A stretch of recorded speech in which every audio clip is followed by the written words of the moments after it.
Good morning, everybody. It is playoff football time. Chadron State at home. Elliott Field, Don Beebe Stadium, taking on Lone Star Conference member Abilene Christian. The Eagles 12-0. Abilene Christian comes in at 10-2. And they demolished Mesa State last week by a score of 56-12. Chadron State, you may remember, only got by Mesa 7-6 here a few weeks ago. Of course, in that game, Chadron State did not have Danny Woodhead. Danny's had now basically 4 weeks plus since the Kearney game, since he was hurt to get recovered. He should be close to, if not at, 100%. Brisk day. We're expecting temperatures in the low 40s, but there is plenty of sunshine. They had an inch of snow or so on Wednesday. There was still some of that left on the field this morning, but that is long gone. However, the field is frozen. Mike Lessinger, our sideline man, will give us a first-hand account. Mike, exactly what is it like down there? It is beautiful down here, guys. A few little tufts of snow around, even on the field and on the sidelines. I was kind of hoping we might see maybe snow piled up all along the sides and everything like that, and let those folks just think that maybe, we are in Nebraska. Maybe how cold it actually is. But it's a beautiful day here. We're really enjoying things. A lot of sunshine. A little wind kind of on and off, but not too awfully bad. But I guess, and you'll talk about this in a moment, but we're going to see the battle of number 3s here, and we're looking forward to seeing this really good running back here from Abilene Christian, Bernard Scott. We understand he's a good one. Of course, we have our own number 3 that's a good one, too. Some pretty good quarterbacks, some pretty good receivers. So maybe it's going to come down to defense. We'll see, guys, but a lot of excitement down here on both teams. Standing room only crowd.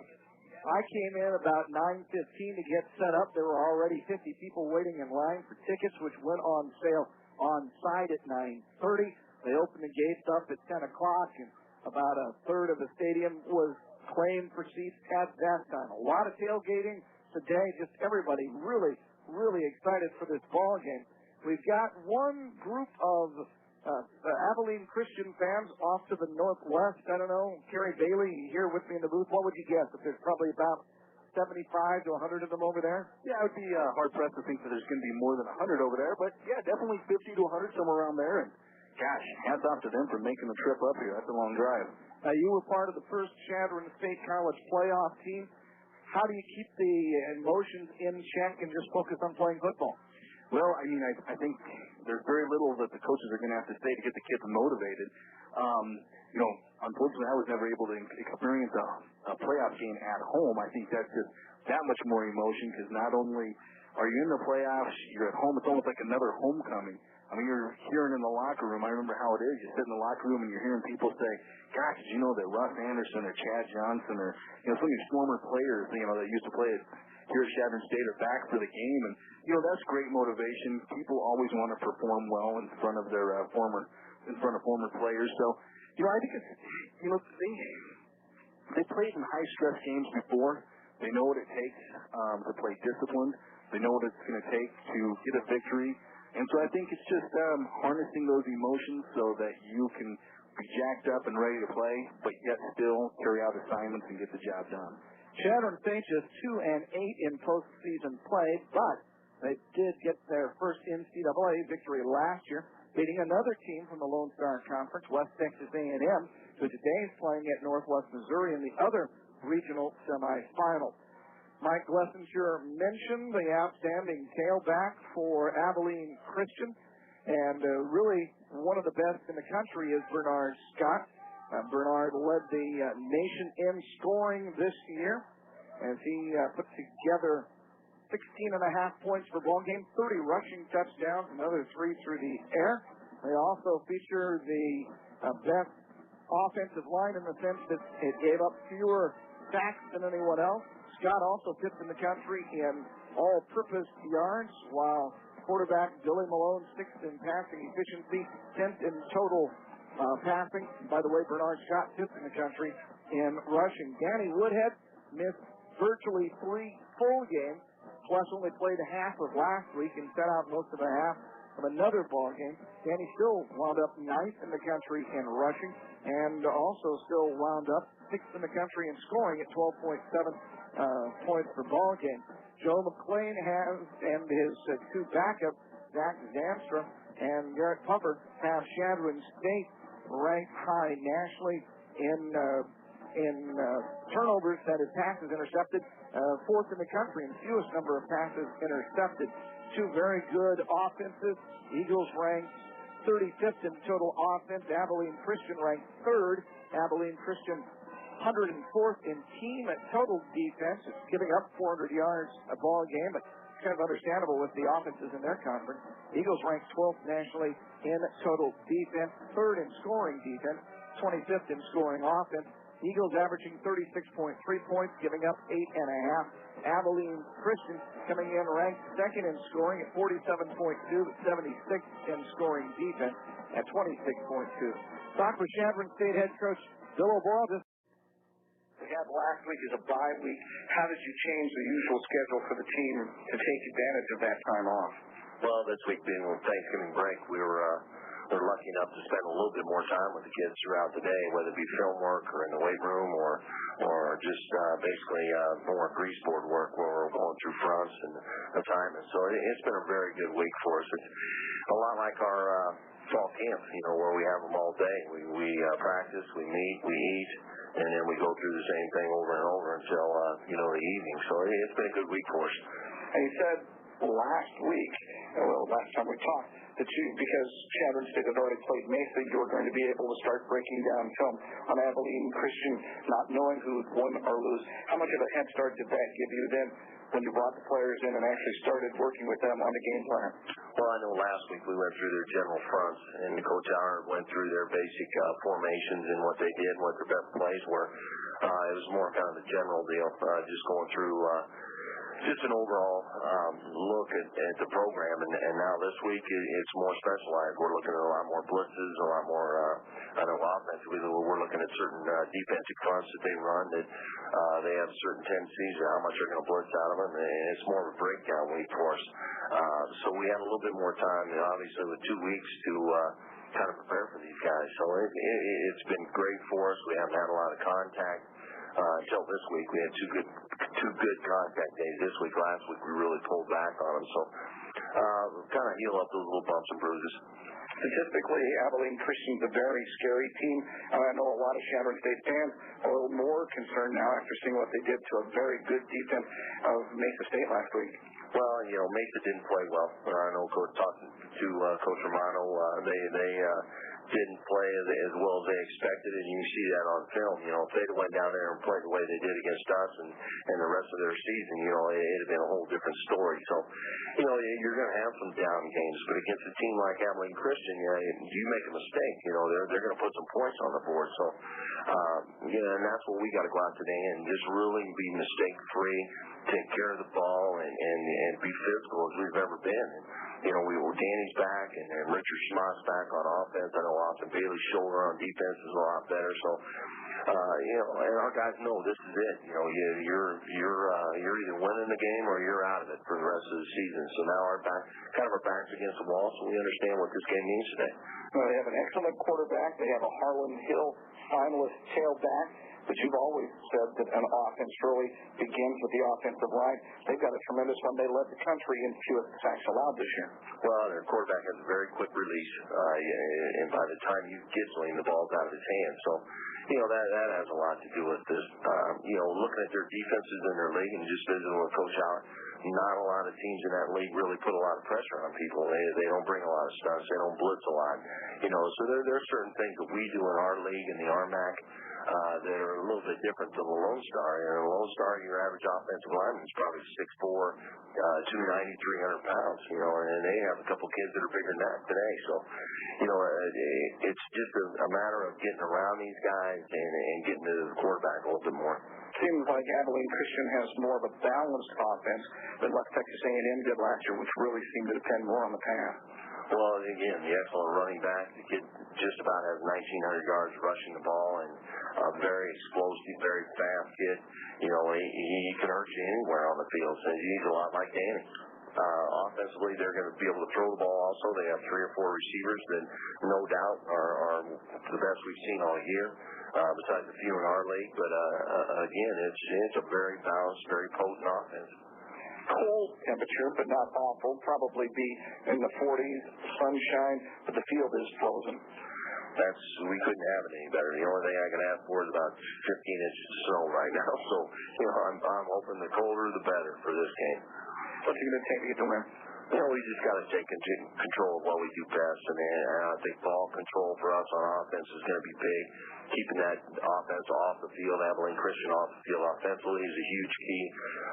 Again, we just got to go out and play physical. I think the RMAC gets a knock, and we get a knock, and Mesa gets a knock for being small and not having a lot of scholarships and this and that. But again, that has nothing to do with what type of team we have right now, and we've got to get after people, and I think that's what people overlook. So, we're going into this game, and we're playing, hey, this is our last game, and we're going all out. Good luck. Thanks. Chadron State head coach Bill O'Boyle. What kind of a year has Bernard Scott had for Abilene Christian? 229 rushes for 1,862 yards, 8.1 yards per carry, 30 touchdowns. They also had 42 catches for another 485 yards and 3 more touchdowns. On kind of the year has quarterback Billy Malone had 165.97 efficiency rating, which means nothing to anybody. But 241 completions and 373 attempts at 65%, 3,553 yards, 32 touchdowns against 13 interceptions. For Chadron State's Joe McClain, numbers are very similar, just fewer passes attempted and completions. Joe hit 152 of 244, 62%, 1,956 yards, 11 touchdowns, 4 interceptions. Again, very similar when you expand it out to the same numbers that Billy Malone has put out there. Malone's leading receiver, Terrell Baden, has 63 catches for 856 yards and 6 touchdowns. But the really dangerous man is Johnny Knox, who has 60 receptions, but for 1,139 yards, 19 yards a catch, 15 touchdowns, including a long one of 75. Abilene Christians lost twice this year. They were upset in their opener at Central Oklahoma, 27-17. Their other loss coming to West Texas A&M, ranked in the top 5. That was 41-31. And they won a wild one at Tarleton State on October 27th, winning that game 70-63. They also, in their last regular season game, just got past Midwestern State 42-41 to make it into the playoffs. Starting today for the Chadron State defense, the defensive end, number 48, Jared Kessler, 6'2", 240-pound junior. Number 96, Shane Odell, 6'3", 240-pound junior. At tackles, number 98, Aaron Ide, 6', 255, a junior. Number 94, Josh Now, 6'1", 260, a sophomore. Outside linebackers, if that's the formation the Eagles go with, number 42, Aaron Bauer, 5'9", 195, a junior. Number 25, Eric Rock, 6', 215, a junior. However, it could also be number 30, Cameron Rust, 6' sophomore, who was at Colorado State last year. The cornerbacks for Chadron State, number 21, Bo Wendling, 6'2", 212, a senior. Number 33, Terrence Newman, 5'11", was a junior. Safeties, Paul Schwinger, number 27, a junior, and number 5, that's Trevor Hyde, and number 5, Paul Schwinger. He is the senior and senior captain. That's the starting defense for Chadron State, and that's the best in the country. 8th best scoring defense. Abilene Christian, 2nd best of the scoring offenses in the country. With me in the booth is Kerry Bailey, and down on the field, Mike Blessinger. Sunny but brisk day, Michael. The winds have started to pick up a little bit, and it's kind of a westerly wind now, so it's blowing right into my face here. I'm kind of on the east end over here behind the Chadron bench, and it has picked up a little bit. We'll probably see that. It's probably going to pick up a little bit on and off through the game today, and we'll see if it becomes a factor. I was watching the Abilene Christian kicker, and he was really having no problems as they were warming up in that west side, booting them through from about 35 to 40 when he was warming up. So it didn't look like that would be a huge factor at the moment. We'll see if the wind picks up. I guess you heard Coach O'Boyle mention the colder the better. When that wind picks up, it does feel really chilly down here. The wind chill might drop it down another 10 to 15 degrees. So we'll see if that becomes a factor too. Kerry, you were a Chadron State player. How much does cold weather affect either of these teams? I don't think the cold weather is going to affect any of the Chevron State players. And, I don't know if it's going to be a huge factor for Abilene Christian. Obviously, they probably never or haven't played that many games in the weather this cold. So the ball's a little bit harder, the ground's a little bit harder. You got to focus more on keeping your footwork and looking the ball in. But overall, I don't see that a big decision maker. What I think is going to win the game today is whoever has the best defense and whoever can limit the special teams' big plays. Abilene Christian wins the toss. They will receive. They'll go with the front of center Sam Collins, 6'2", 270, a sophomore. Nathan Young, 6'3", 300, a senior, number 64. Right tackle Matt Rasner, 6'4", 310, a junior. And at left tackle, number 71, Joseph Thompson, 6'3", 295, a junior. Their tight end, number 9, Kendrick Holloway, 6'1", 225, and a junior. The wide receivers, Terrell Baden, 5'8", 185, a senior from Abilene, he's number 23. Number 7, Johnny Knox, 6'1", 180, a junior. And Turtle Connor, 5'9", 195, a senior, also from Abilene, he's number 8. The fullback, when they use him, number 40, Emery Diventing, 5'9", 240, a redshirt freshman. Quarterback, Billy Malone, number 2, 6'3", 240, a junior. And the tailback, Bernard Scott, fifth in the country, 5'11", 220, a junior. From Vernon, Texas, Eli Danny Woodhead is number 3. Ready for the kickoff is Travis Adder for Chadron State. Deep to receive for Abilene Christian are Kevin Laskin and Marcus Franklin. Kind of a slick field. Breaks right through the middle, kind of skating around and then going down is number 86, Edmund Gate. Not listed as being one of the kick returners, but he was out there. He'll take it out to the 31-yard line. Eagles do bring in Cameron Rust as the single outside linebacker, going with the 5 defensive backfield with Craig Kaiser, the extra safety. Out of the shotgun will go quarterback Billy Malone. He has Scott on his, was right behind him on his left side. Now he moves to the right side, now to the left side, the near side. Scott wrapped up and dropped in the backfield. And already, Mike, or Kerry, we've seen on the first play and on the kickoff, people are sliding around out there. It's just hard and not getting much clearance. It is. It's not that it's wet, like you said. It's more frozen. It's like 4. Back to the 28-yard line. Out of the shotgun. Malone in the pocket. Throws on the near side and sailed it over the top of Knox. That'll bring up a third down and 14. You hear the crowd. It is standing room and then near side has Mark. Malone goes under center, then goes back to the shotgun. Scott standing about 2 steps in front of him and on the near side. Straight drop, lift comes. Time in the pocket, throws, and the pass is complete. Good for the first down, just enough. But got it in between Chadron State's Jeff Herdlin and Paul Schwager, and it is enough for the first down. Pick up of about 16 out to the Abilene Christian 44-yard line. Devon Mays comes into the middle for Chadron State. Under center is Malone. Send the man in motion. And going nowhere is the wide receiver. They brought him on the inside. We've seen that a lot this year. Edmund Gates just taken down immediately. Who got him? That was Shane Odell from the defensive end spot. Just totally blew up the offensive tackle that time. I shouldn't say blew him up because it wasn't like it was a real physical battle. He just outran him. He just blew right by him and didn't go for the fake or anything. Just stayed at home and said, I've got outside containment and this is my man. Shotgun formation, far side hash mark, very long snap down. Eagles had a lot of guys in the line of scrimmage. Now they drop back motion. They do bring one linebacker.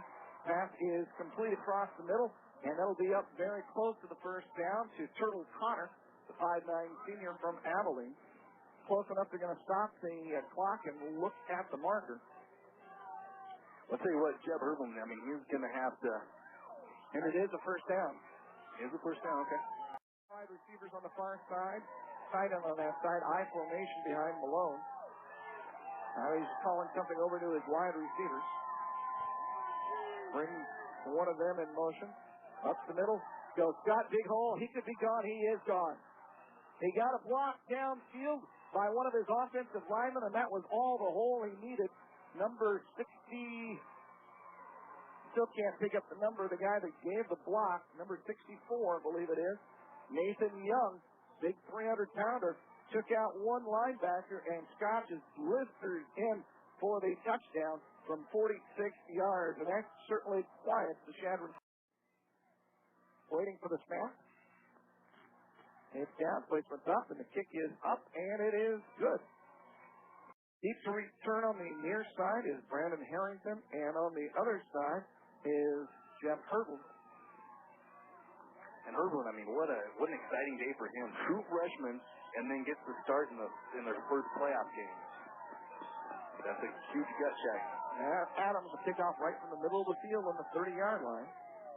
And it'll be taken by Hurdle. Slips, picks it up at about the 10-yard line. Out beyond the 15, and he'll get stopped at about the 18-yard line. But we've seen it on several plays, including both kickoffs now. The field is frozen out there, and they're just not getting much traction. Chance Gailey, Mike Unmoni, Ben Buffer, John Strand, Grady Goldhammer, the offensive line for Shadron State. Wide receivers, 2 on each side, and out of the pistol formation, that's the shotgun for the quarterback and the tailback still a couple steps behind him, Joe McClain and Danny Woodhead. They bring Schomer in motion, set him up basically as a wing back on the near side. They run to the near side. Actually, they roll out McClain. Pass is complete downfield to Harrington, and he'll take it out to about the 33-yard line. You know, you can definitely see Shadron State is very well prepared, obviously, always, I should say, offensively. And that time, Schomer did a great job just turning the defensive guy back in. Danny Woodhead was right there, ready to help out in the backside pursuit, and gave Joe. Same formation, except 3 wide receivers now on the far side. Lone wide out on the near side. Still that pistol formation for McClain and Woodhead. 4 down, lineman for Abilene Christian. Now McClain changes the play and goes up under center. Gives it to Woodhead, and he flips as he tries to cut to the outside. The touchdown run by Bernard Scott, straight ahead. Did not try to move one way or the other. We may wind up seeing both of these great running backs limited in what they can do because of that. Far side, one on the near side. Straight shotgun from McClain and Woodhead. Blitz comes, pass across the middle to Isaac Stockton, and he'll get out for the first down out beyond the 45 to the 46-yard line. You know, and Isaac Stockton, I love that kid playing inside receiver because, you know, when he gets the ball, he loves contact. He looks for contact. And you saw it that time. As soon as he catches it, he's like, the easiest, quickest way from point A to point B is straight line. So just turns it upfield and just tries running over people. And I just love that about Isaac Stockton. Wide out from the near side, tight end and a wide out on the far side. Woodhead to tail back. They send Schomer in motion to the opposite side. Ball's on that far side hash mark. They run play action. Near side, McClain. Got Schomer wide open. 40, 35, 30, and down to about the 28-yard line of Abilene Christian. Boy, doesn't Joe McClain look poised in the pocket today, or outside the pocket, I should say, because he's rolling out. But Joe just looks crisp. I mean, he looks on top of his game. Pistol formation at that shotgun with the tailback behind him. 3 wide outs on the far side. Tight end on the near side. And right through the crease again goes Schomer, and he's got another first down.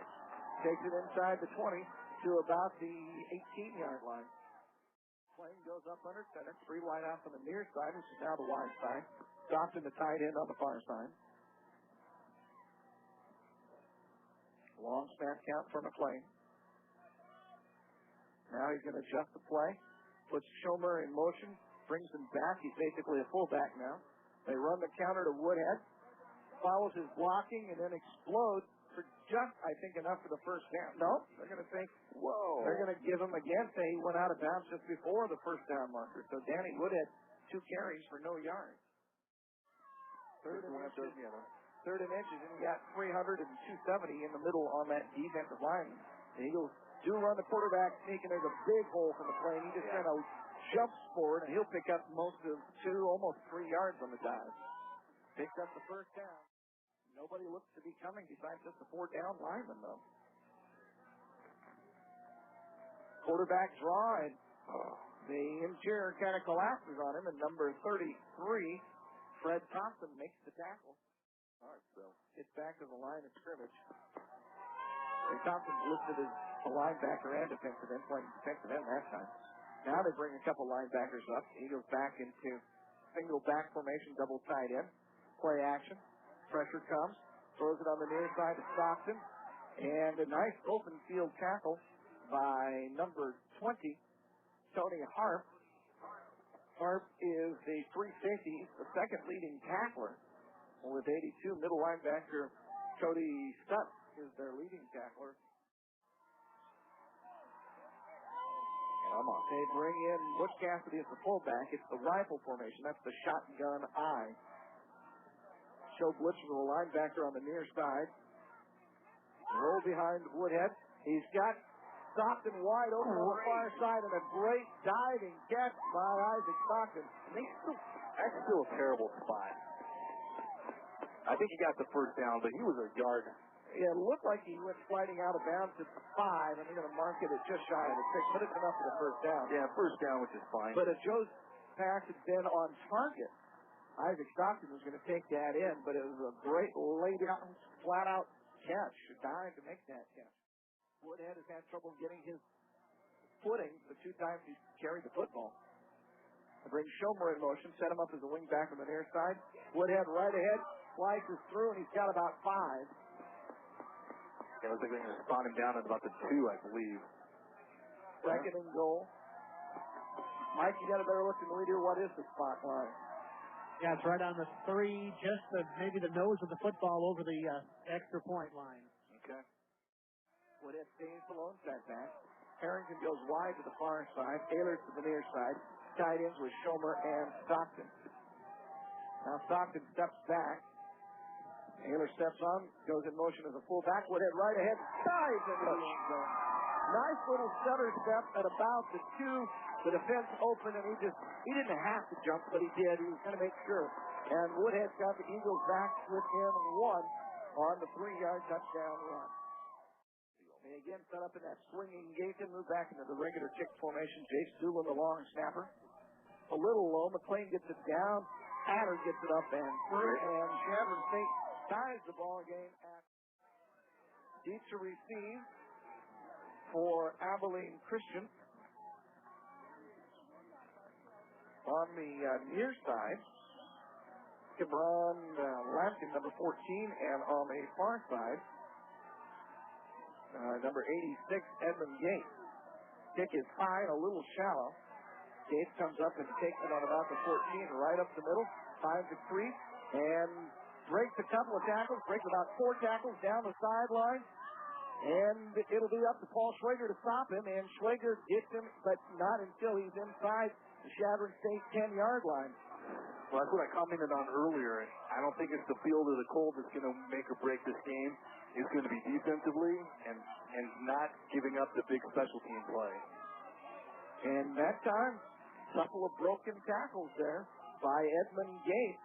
Looked like he was going to go down on about the 30 and about the 40, but kept his feet and puts it first and goal on the 2-yard line for Abilene Christian.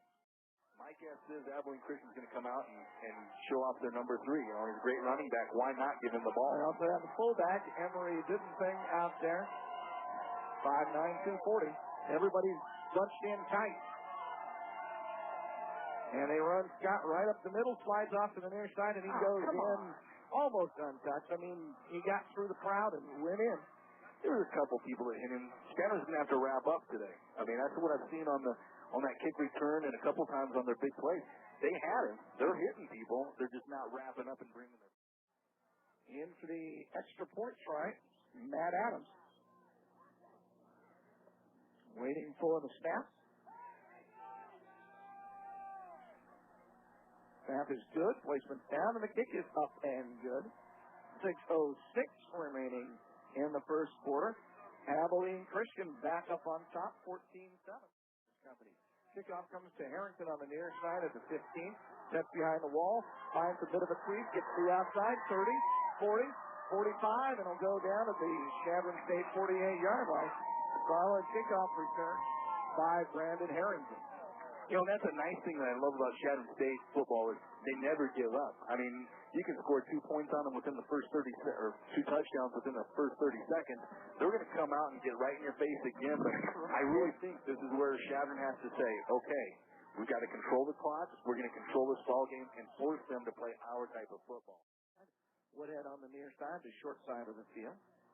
They hand it to Woodhead on a draw. He just kind of picks his way through, and he'll pick up 6 yards out to the Abilene 45-yard line. Formation, except now Woodhead is on the wide side of the field. Straight drop, time in the pocket. Pass is incomplete. I couldn't tell whether it was behind Brandon Harrington or whether Harrington had slipped and gone down. Well, to me, it looked like Brandon Harrington was just kind of sitting down. He found that soft spot in there. And I don't know if it was just a misjudgment call by Joe or if Joe thought he was going to turn it in the middle a little bit. But definitely led him to the inside too much. Receivers on the wide side, the far side. Woodhead on the near side, the short side. 4 down linemen, linebackers back in coverage. Play.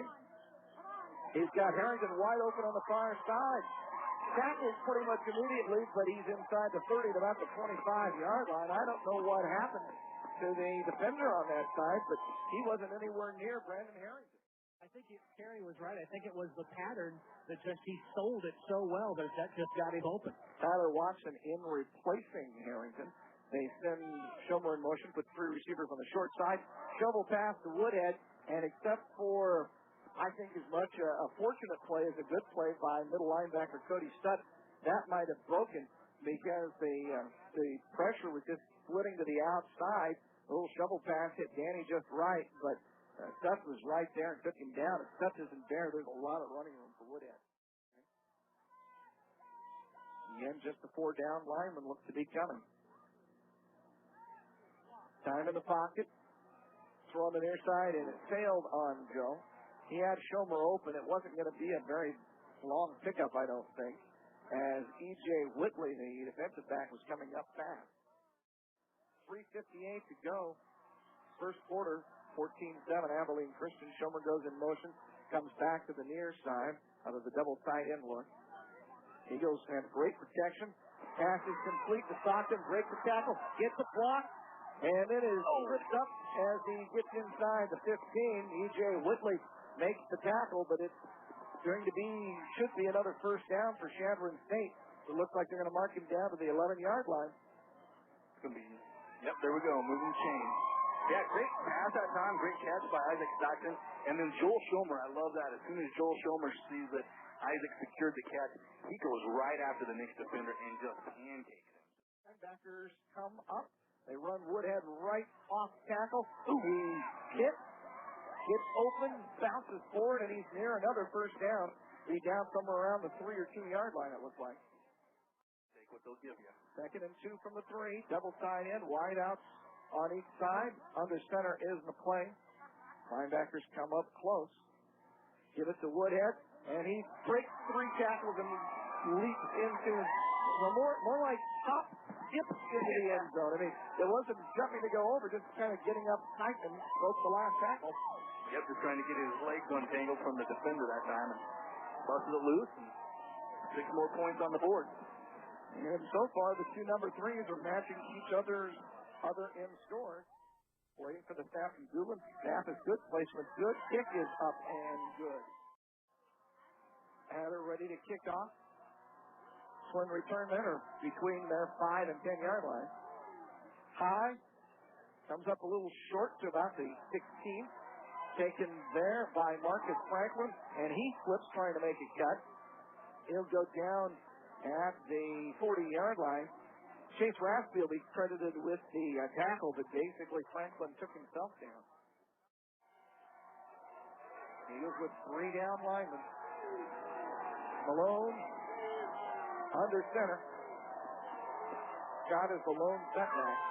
Double tight end, wide out. Both of them on the far side. Play action. Blitz comes. Throws long, and it's caught, dropped, and finally dropped. Number set 86. Yes, I believe that was 86. That's our friend Edmund Gates again, who had the kickoff return. Wide open, and then all of the juggling and bubbling is going to be. That was good coverage by Jeb Herman. Brings up 2nd and 10, I formation. Play action. Pressure. Pass is complete on the far sideline, and enough for the first down. Sliding down with the ball is Gerald Batten. He's their leading receiver in terms of catches, and that's a pickup of 16 yards. Two wide outs, and it looks like a wing back on the near side. Wide out on the far side. Shotgun for Malone and Scott. Hands it to Scott. Tries to wait for the crowd to clear out, and it finally does. He gets to the outside, down the sideline, and will be pushed out of bounds somewhere. No, they're saying he didn't go out. Oh, no, they are. About They're going to say 11-yard line. 11, 12, yeah, 11-yard line. It looked like they had him stacked up after about 2 yards, and again, not wrapping up and taking down. You have to wonder if maybe the extra week off has gotten Eagles more rusty than they were expecting to be. First and 10 from the Chadron State 11. And it's the rifle formation, the shotgun eye. Looks like for Abilene Christian. Two wide out from the near side, one on the far side. Malone in the pocket, he's flush. Throws across the middle. Pass is complete to Benton, and he'll pick up about 5. He stopped about the 6-yard line. Perfect job by Paul Schweger that time, too. He saw the receiver sit down in the middle and just sat down with him. Just a step away from either knocking it down or getting an interception. And they'll go with the everybody up front. He got an I formation, double tight end. And the big hole for Scott goes off tackle, or off guard between the guard and the first tackle. And it's a third touchdown of the game for Bernard Scott. I don't know when the last time was I saw somebody score 20 points, or probably soon be 21 points on Chadron in the first. Matt Adams, extra point. Back a little high, but placed down and up. Nick Bird doing a good job on the hold. He's the backup quarterback, and it's 21-14. Abilene Christian on top with 1:14 remaining in the first quarter. Here with Jeb Hurdlin. And it will be Ritson who takes it and pushes and goes down at the 10-yard line. Offensive line, Gailey Puffer on Moni, Goldhammer, and Strand. Wide receivers, Harrington, Ehlers, Schomer, and there's the tight end on the far side, Stockton. Would have the lone setback. Pitch it to him, comes to the near side, tries to cut back, and when he does, he slips and goes down. Out of the shotgun. Pass is almost intercepted. Should have been intercepted. It was low, but the middle linebacker, Cody Stutt, had both hands around and under it and then dropped it as he hit the ground. That'll bring up a third down and 9 from the 11-yard line. Eagles go with that rifle, the shotgun eye. McLean rolls, throws, and the Eagles had 2 receivers on about the same diagonal, Stockton and Harrington. And I couldn't tell whether it was Stockton or a defender with him jumped up and might have gotten fingers on it. If they hadn't been there, I think Harrington makes the catch all the way out at the 40, but instead, it's going to be Kevin Berg in the punt from his end zone on this punt. Cleveland's only had 16 of some 50 punts returned this year. Line drive kick because of where he was.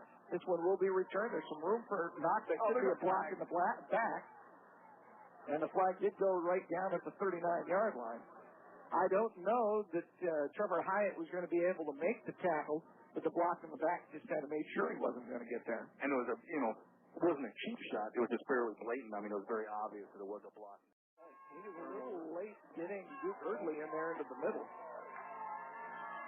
Russ and Ross, the other 2 linebackers. He was continuing to go with the 5 defensive backs.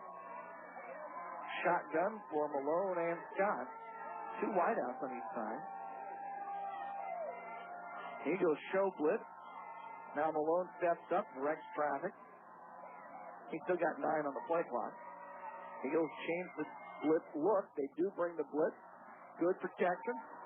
They throw. Man got wide open on the far side, inside the 30, inside the 20, and finally taken down at about the 10-yard line is Jarrell Batten.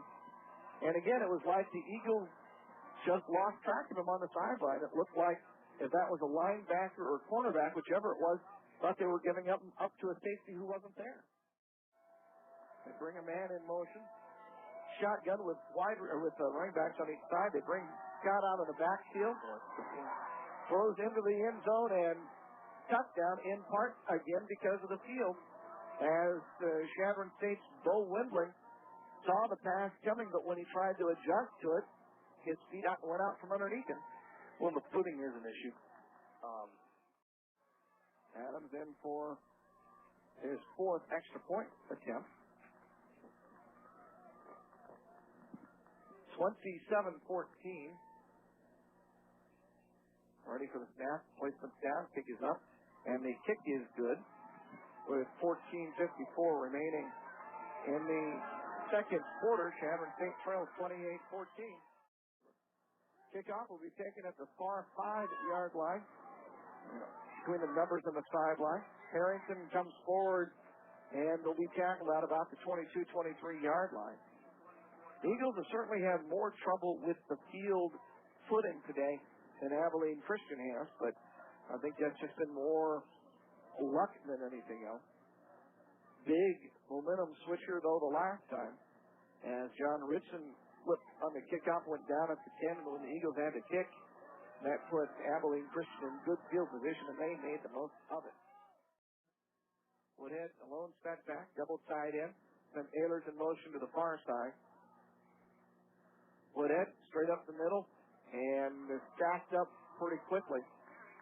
The biggest concern I had about the Abilene Christian defense, just looking at the numbers, the size of those two inside tackles, and those tackles, Passmore at 310 and Edwards at 270. The Eagles formation, that's the shotgun with the tailback behind the quarterback. Schomer goes in motion to the far side, and flags come down. Must be movement because there was still time on the play clock. Empty backfield. Woodhead the inside spot on the far side. Middle linebacker looks to come. Now he drops back. Outside linebacker on the near side. Hedges up, but they drop back as well. McClain on the quarterback draw, and he gets back most of the penalty, but that's about it. Yeah, about to the original line of scrimmage. Three wideouts on the near side, tied in on the far side. McClain, straight drop. Time in the pocket. Pass is complete to Harrington, and he's got the first down.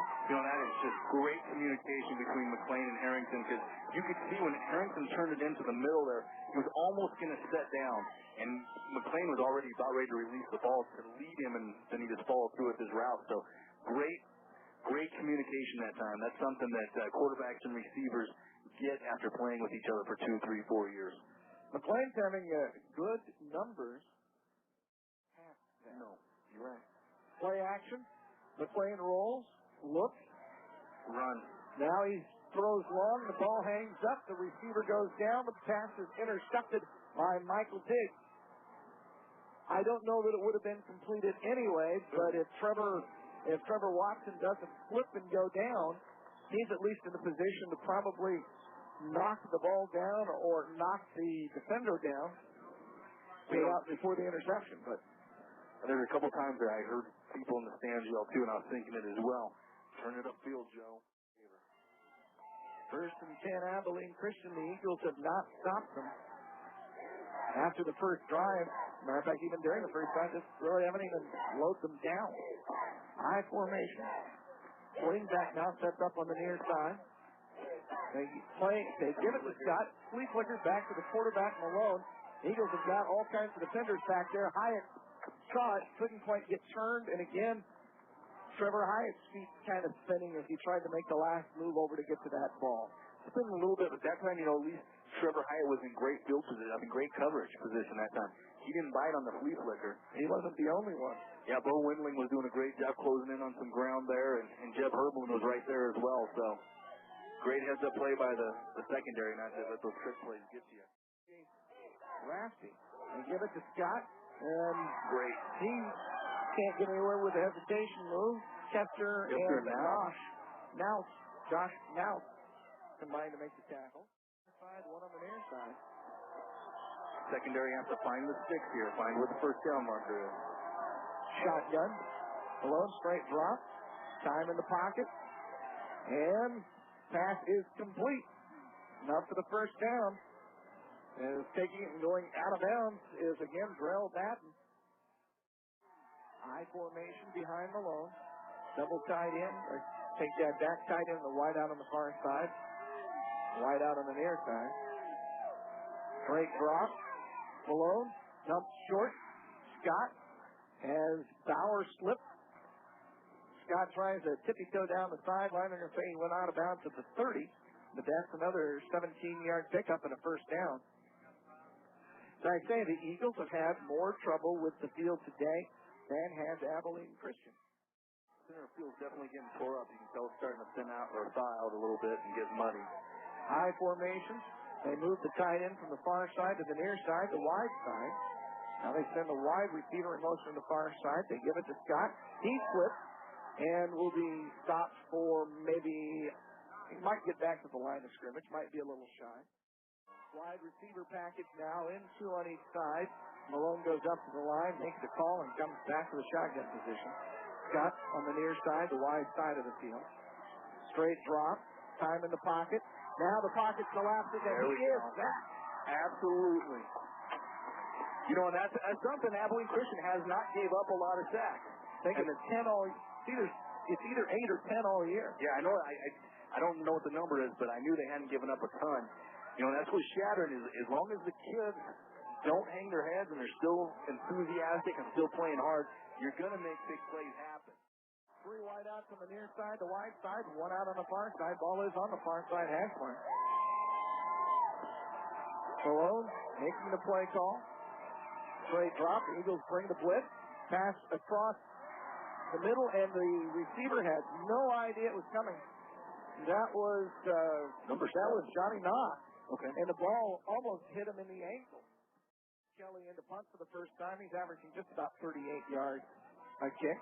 Herblin, I think, has lost track of where he is. Yeah, he went back to the 5. Now discovered it and goes back out to the 10. Good snap. Nice high short kick and takes an Abilene Christian bounce. Landed on about the 6 or 7. Kicked out of bounds almost immediately. They have played well, and they've gotten the break so far as well. Eagles first and 10 at their 5. McLean up under center. 3 receivers bunched together on the near side. They pitch it to Woodhead to the near side.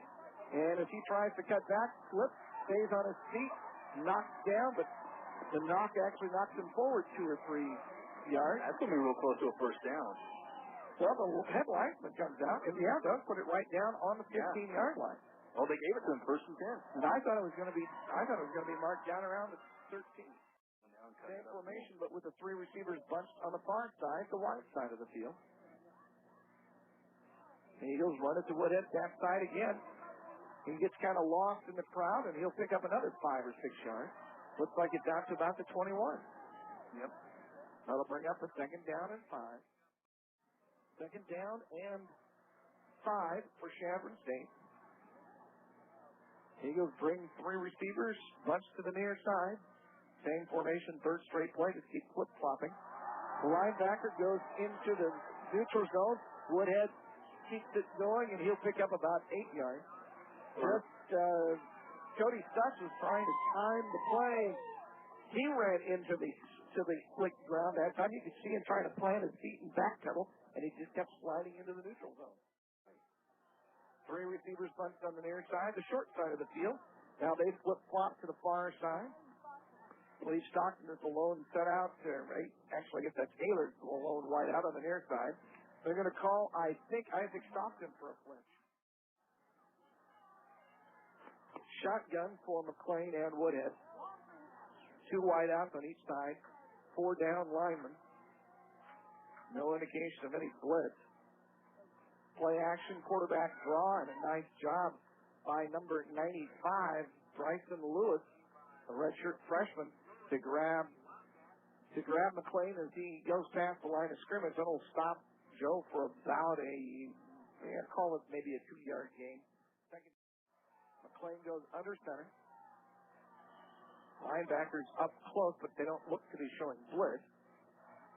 Quick throw on the far side to Schomer, and a nice job by number 5, Corey Jordan, as he comes up quickly and fought off an early block and stops Schomer for basically no gain on the far side. Now they switch, put the three receivers on the near side. Watson now is the lone wideout on that far side. The play, straight drop, look, throws across the middle, and Stockton was right at the first down marker. Out of his reach, but again, it looked like he slipped from as he tried to make that last little cut to the ball. But it brings up a punt. Waiting for the snap. Chase Doolin. Good snap. Again, kind of a low kick, but then takes the bounce, now bounces back. The Eagles are saying that it was touched by Abilene Christian. Trevor Hyatt's going to run it in. The fans don't like it. I can't say that I saw it hit anybody. I can't either. I just saw there was a blocker close down there, but I didn't think he got him. By the reaction of Jeb Herblin and then Coach O'Boyle was also standing right there. They both reacted as if he touched it. The referee is saying something, but I think he turned his microphone off. You know, if we just got to say, okay, they're not going to change it. Let's just suck it up and let's make a turnover now. Let's get to playing. Let's play big. They got everybody punched in tight. They give it to Scott. Tries to go outside. First man slides off, and he'll pick up about a yard. It looks like he went out of bounds at the 49-yard line. Back to a regular look. High formation. Straight drop. Malone wants to throw the screen pass. He does. Scott gets away from the first wave and then is dragged down from behind as much slipping as anything else. And that'll bring up third and short as he goes down at the Chambron State 44-yard line. Field or draft, it was just everything was frozen. There just wasn't any planning space. Malone up under center, high formation behind him. Again, everybody in as a lineman. Scott breaks through. He's gone for the touchdown. Inside the 15, the 10, the 5, touchdown. And again, what he's done today is just somebody's given him a little crease right at the line of scrimmage, and he's exploded past everybody before there's a chance to react. He's not cutting. He's just running straight forward, and that's been working on this field. Trophy winner. Ready for the extra point attempt. Snap is good. Placement's up, and the kick is good. One of the Eagles got into the neutral zone. I thought he got back, but flag came down anyway. I think Abilene Christian will be happy just to get that, and they'll enforce the penalty on the kickoff. Kickoff is high. Herblin comes up and takes it on about the 12. Goes back to the middle of the field. Finds a bit of a crease. Breaks to the outside across the 40, 50. Gets a block. Got one man to beat. Actually, two men coming from the sides, and they take him down as he gets down inside the 30-yard line at the 28 of Abilene Christian.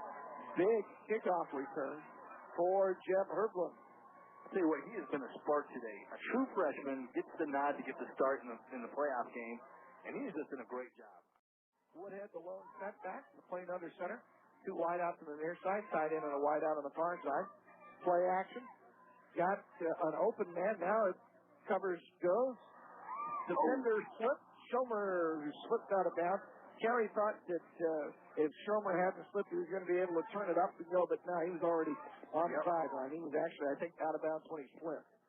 But the defender slipped, and all of a sudden, it's a first down for Chambron State at the Adams 15-yard line. So pick up a 13 on that play. McLean under center. Schomer goes in motion, comes back to the near side. He's basically a fullback now, a wing back on the near side. Woodhead shows some great moves, and he'll take it down inside the 10 to around the 7-yard line. He's just carefully picking his way through traffic. And it looks like they spotted at the 8-yard line. That'll be a pickup of 7, second down and 3.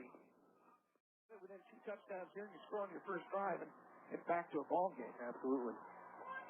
Shotgun.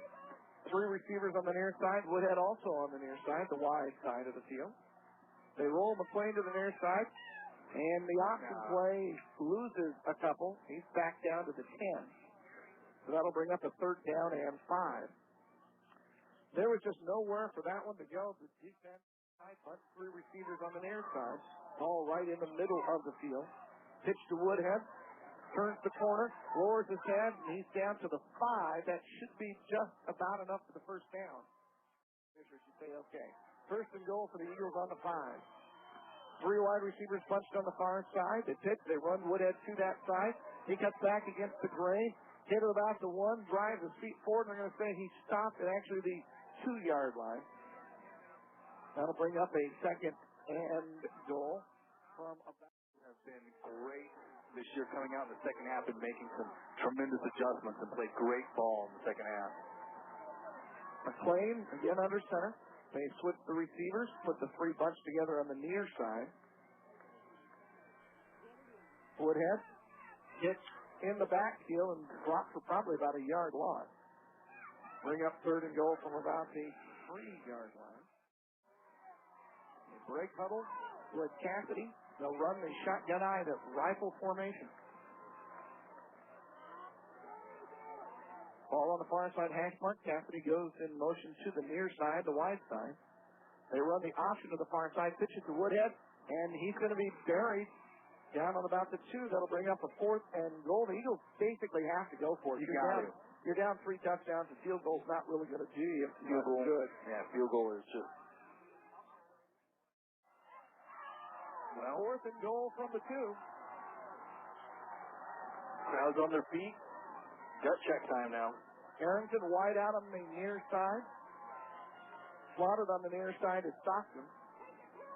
Again, the offset eye now as McLean goes under center. Cassidy comes in motion to the near side, the wide side. Throw. Stockton dropped it. I'm not sure he was going to get in anyway, as number 15, Nick Fellows, the defensive back, was right there with him. Number 15 was there with him, but Isaac Stockton is such a physical player that I wouldn't. He would have had a chance. He would have had a chance. He's physical enough. I wouldn't. I would try that over and over again. Christian ball plus great on the offensive side and very good on the defensive side. They can't take a knee. They have to drive forward because Malone was actually setting up in the end zone, and he just does. The quarterback died. Eagles could call timeout here. I probably would, just on the chance that maybe they bobble that next snap. But the Eagles are just going to let it go. And they go into the locker room down by 21, 35, 14. They will have the ball to start the second half. But right now it's Abilene Christian in the driver's seat of 35-14. Matt Adams is lined up to kick off to start the second half. The Eagles have Brandon Harrington on the far hash mark. On the near side is Seth Hertland. This comes up very short. Chase Raspy takes it at the 32, across the 40, across the 45, out to the 48-yard line. Defensive line still the same. Gailey, Puffer, Armoni, Strand, and Goldhammer. The rifle formation, the shotgun eye, with Cassidy and Woodhead along with McClay. May hand it to Woodhead. Guys are waiting for him in the backfield. He breaks about 5 tackles and picks up about 7 yards. Absolutely great run that time. Boy, he earned it. And I'd even say in the first half, it really looked to me like Danny earned more of his yards than what Scott did. Not that Scott didn't have some great runs. High formation with McLean under center. 2 wideouts on the near side, 1 on the far side. Cassidy comes in motion. They run Woodhead right ahead. And he got away from the first tackler, but really couldn't get anything more. He'll pick up about a yard. Bring up third down and about 2 as they spot it on the 45-yard. They roll McLean to this side. He's going to keep it. He manages to break a tackle, and he'll pick up the first down. Gets it inside the 40 to the 39-yard line. Boy, when you watch Joe run that time and a couple of the first couple runs of Danny Woodhead, too, it just seems like they're on a mission right now. We've worked way too hard to give up this early. So they just came out with a good spark and getting things rolling now. Shotgun from McLean. 3 wide outs on the far side, the wide side. Ehlers on the near side. McLean across the middle, and Stockton was looking over his outside shoulder. The pass came over his inside shoulder, and he glanced at the last second, and pass, if he'd been ready for it on the inside shoulder, was going to be a big for McLean and Woodhead. Long snap count. Woodhead right up the middle, dashes into about 4 people, keeps fighting past them. One of those that he ran into and ran right past was Cody Stupp, the middle linebacker. Pickup is 5 down to the 34-yard line. That'll bring up 3rd down and 5. Gun for the Eagles. Playing at Woodhead. 3 receivers bunched on the far side. Quick throw on the near side, complete to Ehlers. And he had the first down. And I think they'll give it to them on forward progress. They do down to the 28. He was knocked out of bounds all the way back to 35. But he did pick up the first down. Yep. Ehlers again wide out on the near side. Double tight end, Stockton and Schomer. Wide out on the far side, Harrington. McLean drops back into the shotgun. Then Ehlers in motion, puts both wide receivers on the far side, the wide side. They roll to that side. The blitz comes. Pass is complete on the far side. Going down to his knees to make the catch is Harrington. If he'd been able to catch it on his feet, he'd had a first down, but McLean had a lot of pressure from the blitz. Came on the same hole on the far side, the side that Joe had already rolled to. Yeah, Joe McLean, I mean, from the very get-go, I thought he showed a lot of poise today, a lot of confidence in his ability. Outside of one that he probably wish he had back, he's played a pretty phenomenal game. 3 receivers bunch to the near side. They pitch it to Woodhead to this side. And he cuts inside. He'll pick up about 3 or 4. They're going to mark him down at the 21-yard line. That'll bring up a 3rd down. Aaron Cooksley in for the first time at running back. Straight drop from McLean. Quick throw on the near side. And a sliding catch is good by Derek Watson. Great catch that time. Who was that, Tyler Watson? Or Tyler Watson. Woodhead back in there with McLean. Shotgun, 2 receivers on each side. Schomer goes in motion, puts 3 on the far side, the wide side. They throw it to Schomer, makes the catch, got a nice block, and a very high tackle. The ball popped loose, but the official was right there and started signaling immediately that he was down. I did not catch the number of the defender. 3 receivers bunched on the far side. They run to that side. Woodhead steps right through the traffic, and he does not get into the end zone, but it looks like he's got the first down. And he does. 1st and 10, Chadron State. 3 receivers bunched to the near side. Playing under center. Gives to Woodhead straight forward, and there's a pile, and they say he did not get in, but it looks like he got close. Mike Glessinger, where are they going to spot the football? Looks like it's right about the 1-yard line. It's very, very in between the 1-yard line and the goal line, so it's very, very close. 2nd and goal from less than 1. Woodhead hit as he starts forward. Apparently not in. That'll bring up a 3rd and goal. Remember, the Eagles ran Danny 3 times from inside the 5 in the last series before halftime, and he was stopped all 3 times, and they chose to pass it on 4th down. I would Goal from the 2. Again, 3 receivers bunched on the near side. They run Woodhead to the near side. He's in the backfield and does not get there. Going to stop him again on about the 2-yard line. That'll bring up 4th and goal. Actually, they're going to say he was dropped all the way back at the 4-yard line. And Aaron Cooksley now in at the running back position. Cassidy goes in motion. They roll to the far side. McLean being chased. Looks, throws for the end zone. Great catch by Stockton. Does he come down with it? Yes, he does.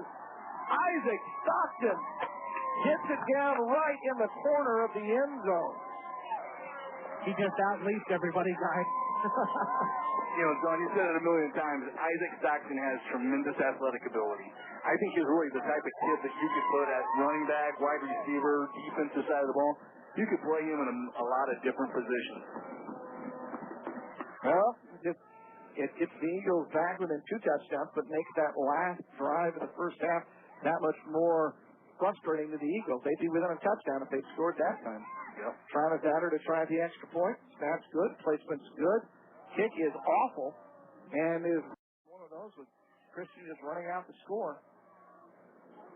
Adder kicks it high, a little bit short. taken by Franklin. Gets to the outside, breaks one tackle, but goes down at about the 35-yard line. And that is where the Wildcats will start. Defensively for Chadron State, Aaron Ide, Shane Odell, and Jared Kester. Now Josh Knapp comes in late, making the middle four. Linebackers Daly, Ross, and Wheeler. Play action, roll to the near side, and Malone sacks himself.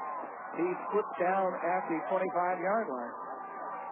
Again, it's been frozen tundra here. Now it's starting to meld up. Shotgun, straight drop, Malone, time in the pocket. Wide open receiver, and he's going to pick up the first down. Still on his feet, tackled at midfield. That's Chris Morris. His first reception of the day. Eagles have not been able to consistently get pressure on Billy Malone, and he's had receivers that knew what they were doing. Bill O'Boyle said this was by far the best group of receivers the Eagles have seen this year. I formation, but everybody bunched in, so it's basically extra set of linemen. There we go. Flags go down as somebody on the offensive line flinched.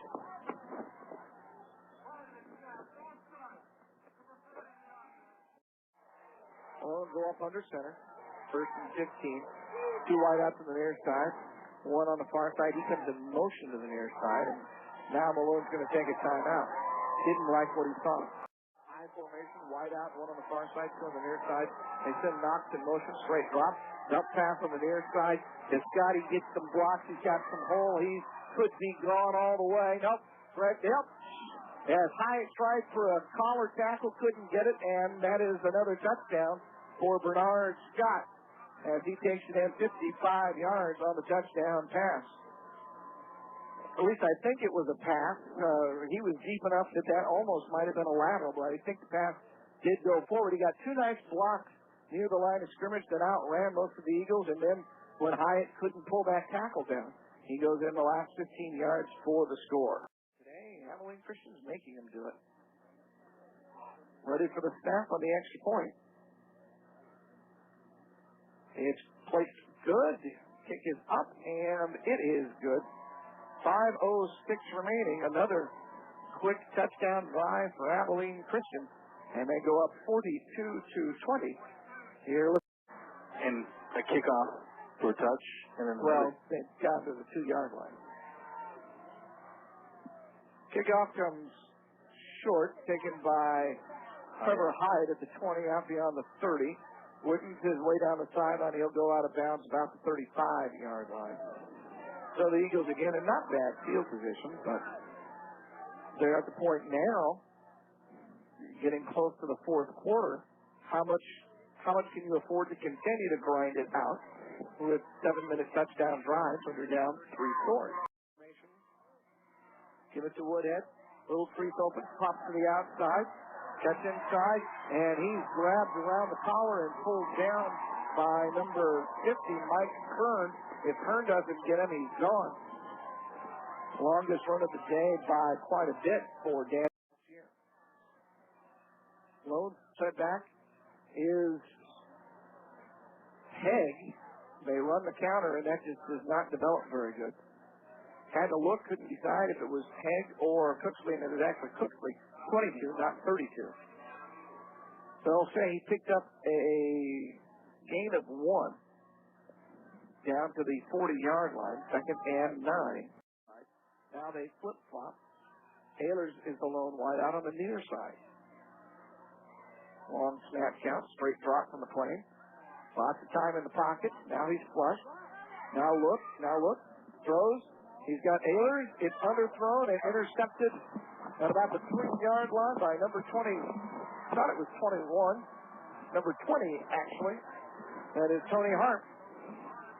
And again, Terry was squirming and dancing as that pass started to go. He knew at that point that it was not a good opportunity for the Eagles.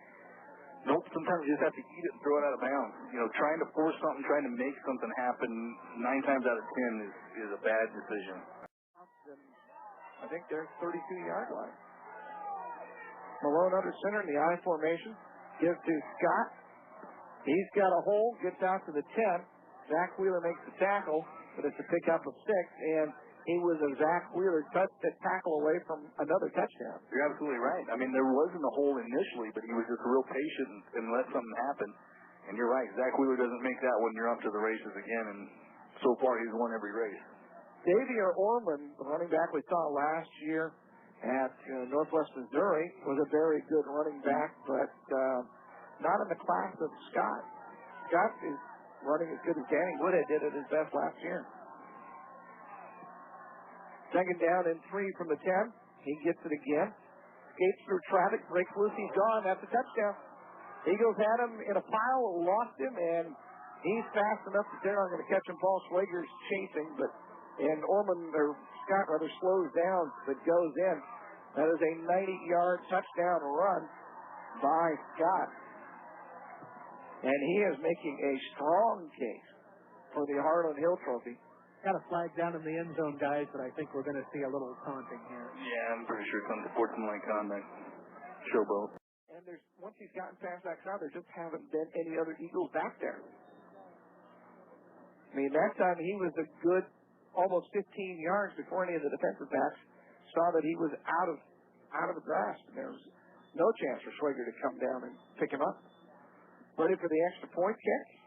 Snaps a little high, but placed down well by Nick Bird.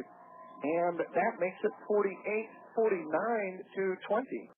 Bernard Scott putting together some numbers that we have seen from Danny Woodhead before. We've never seen anybody really do it against Chadron State. 11 carries, 228 yards, 5 touchdowns, and he also has 3 catches for 79 yards and another touchdown.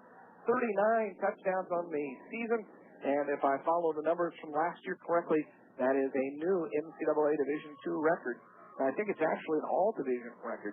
39 touchdowns on the year, and he still has at least 1 quarter and most likely 1 game, at least 1 more game left. The Eagles could possibly still come back, but awfully hard. Kickoff will be from the 15 because of the penalty. Kickoff comes down a little bit short, gets away from the up man, and it'll be covered by Herblin at the Eagle 38-yard line. That just hung up there well, and it was Harrington just really couldn't get it controlled. Find out from the near side, one on the far side. Cassidy goes in motion to the short side, and there was a problem with the snap there.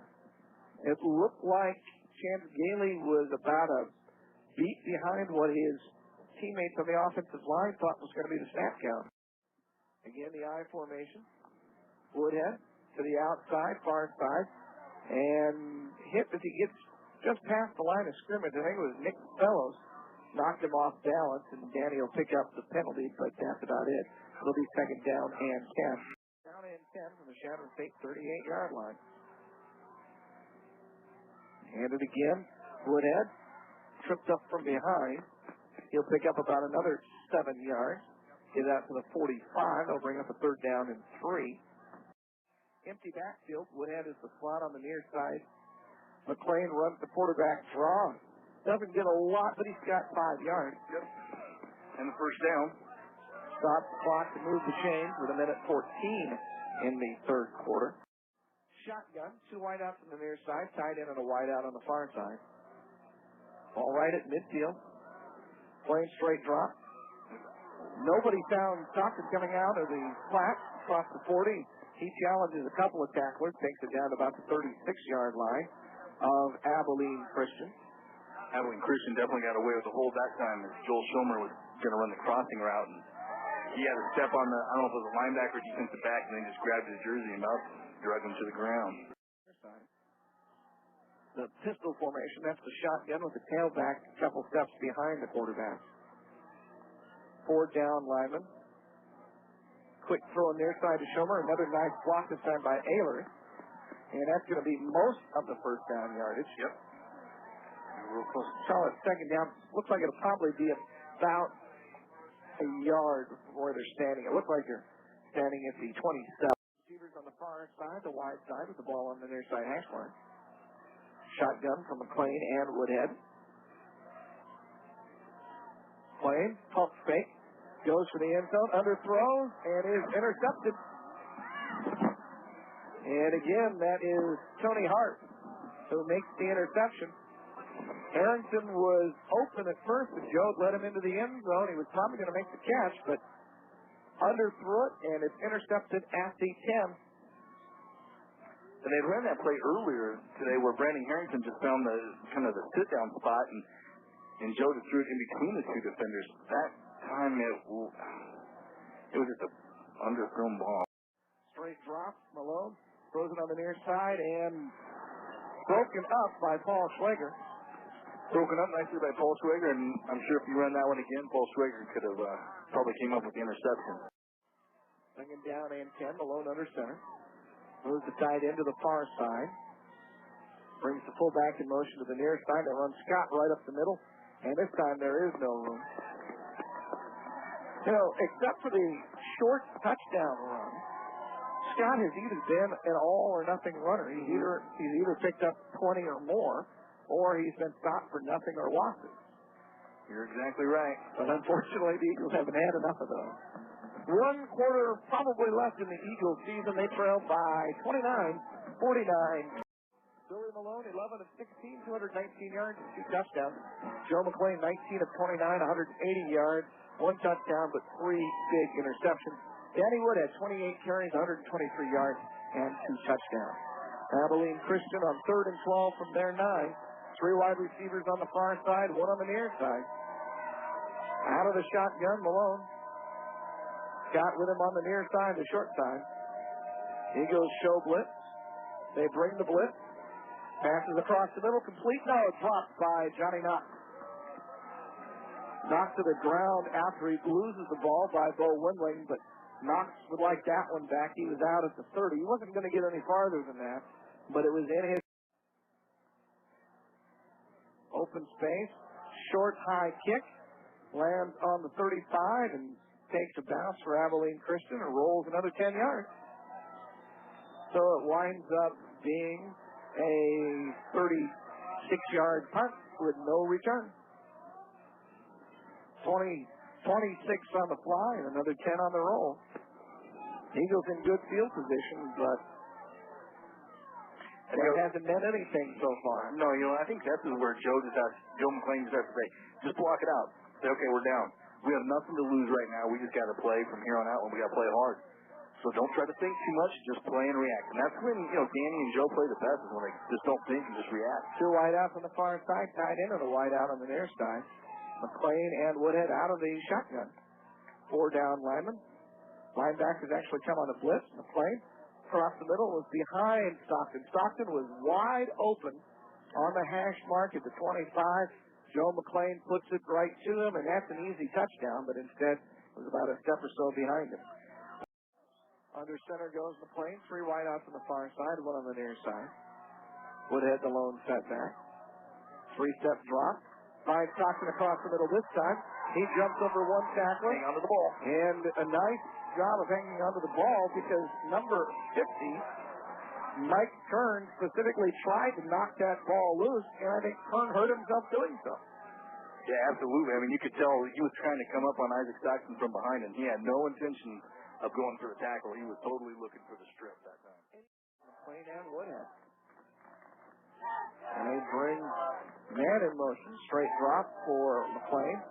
Goes to the opposite side. He's got the man wide open. Shoulder in for the touchdown. Again, they lost the defensive back completely. Well, in that time, the defensive back let Schomer get behind him because he started to sneak up on Danny. Because Danny ran out to the flat like he was just going to sit down there and then turned it upfield. So they really made the defensive back split the deep man and the short man. Unfortunately, as a defensive back, you should never split them. You should always take the deep man and then come up to make the tackle if they throw it short. So great play call, great pass that time by Joe, great touchdown by Schomer. In for the extra point, Travis Adder, his last one did not go through. Good snap this time. Placement's good, and the kick is up and good. 14 minutes left in the game. It's not over. You put some defensive stops together, and Eagles can get back into it, but there's still a big hole to climb out of. They still trail by 22, 49-27. Well, Chadron State, if nothing else, living up to the Chadron State reputation of never giving up. Doesn't matter how far down you are, will keep fighting, keep trying to get back in this game. Never feel that you've lost it till the final gun goes off, and then you just feel like you ran out of time. But if we could have played long enough, we would have come back and beat them, no matter who they are. To return on the far side, Edmund Gates on the near side, Marcus Franklin. Each has had a good return, at least one good return today. Adder kicking from right in the middle of the field. Kicks it high. That'll be taken by Gates at about the 18. Tries to get to the outside. A nice open field tackle by Aaron Bauer. Aaron Bauer comes back in, and he's not sure which the liner it is. And Abilene Christian takes full advantage of it. Bauer was trying to get to the opposite side of the field, and that's where they just flared it out to the wide receiver and picked up most of 10 yards. Edmund Gates. 2 wide outs on the near side. Malone will go out of the shotgun. Leader steps up, changes the defensive play call. And I think we had movement on the offensive line. Or time clock. It is delay of game. On the near side. Josh running back on the short side. He stays in the block. Malone gets rid of it, almost intercepted. He was hit just as he threw. And that pass only went about 8 yards right at Martin Kahn and Jed Herbler. Out of the shotgun. 2 wide outs on the near side. They bring one of those. Hayden in motion, and flank comes down. And I don't know whether the Eagles jumped or whether they were drawn off. The Eagles are pointing at Abilene Christian. Of course. Oh, yeah. I would have too. Guilty or not, I would have pointed at him. Gary, defensive player for Chadron State a little over a decade ago. It is against him. Good heads-up play by Martin Crum. Malone again with 2 wide outs on the near side. I don't think the Eagles only have one defender around here. Yeah, they do. Now they're finally drifting. Screen pass on the opposite side. Intercepted! Josh now. Nice! Unbelievable play. Now recognizes the screen, so he comes off of the O-lineman and makes the interception. Unbelievable. The kind of play the Eagles need. You betcha. That should be on ESPN tonight. 3 receivers on the near side, but split out. 1 on the far side. Shotgun from McLean and Woodhead. Straight drop. It's the Statue of Liberty. They froze the defense. Danny gets a block near. That'll come back as a hold. Danny was knocked out of bounds at about the 8. Come on. And they called a hold on Big John Strand. Was it Big John Strand or Landon Hayward? That could be Landon. John was the last one standing over there. Landon may have gotten downfield with a follow block, but without a mic, we're not going to find out. But 1st and 15. 2 wide outs on the far side, tied in on the wide out on the near side. Straight drop McLean. Time in the pocket. Now he's chased. Now he's got some time. Now he pumps. Now he's going to keep it, and now he's going to slide out of bounds after pickup of most of 10. Number 25, Reggie Mathis, the linebacker, was completely lost, and I don't blame him.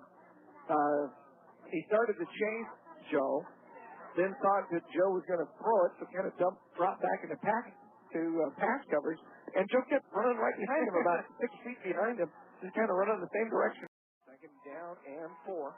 Schomer goes in motion to the far side, puts 2 receivers on each side. Straight drop, McClay dumps it on the near side to Woodhead. Nobody's near him. He's got 1 man to beat. Go into the end zone, leaps over the top, and Danny Woodhead is in for his 3rd touchdown of the day. 16-yard touchdown pass from Joe McClain to Danny Woodhead. Boy. And the Eagles keep getting closer. 2-touchdown game. See a good snap. Chase Doolin, the long snapper. Joe McClain, the holder. Snap's good. Placement's good. The kick is up, and it is good. 49-34. Again, 13-13 still remaining. 2 deep men. Franklin and Gates. The throw will come down. Will be taken by Franklin on the far side at about the 12th. Comes to the near side, then dances around to the outside, and then he's smothered. And he'll go down to about the 22-yard line. I didn't see who made the initial contact. Might have been Isaac Stockton. But that time, he did a picture perfect, just the way you'd coach him to do it. Break down and just secure the tackle, and then obviously there's other people who were able to jump on the pile as well. Again, it's the extra offensive line. Scott leaps over the top of the crowd, but there's not much more to go there. Yeah. Again, he makes you so nervous when he does that. Yeah, he's been an all-or-nothing back. One on the far side. Eagles show blitz, but just rush the 3. Malone goes long. The defender gets behind Kaiser. Kaiser trying to make contact. Pass is complete. Kaiser makes the tackle. Darrell Statton with the big catch down inside the Eagle 35 to 33-yard line. Malone under center. Scott behind him, double tight end, wide out on each side. Now Malone changes the play, turns around to tell Scott what it is. He's got it.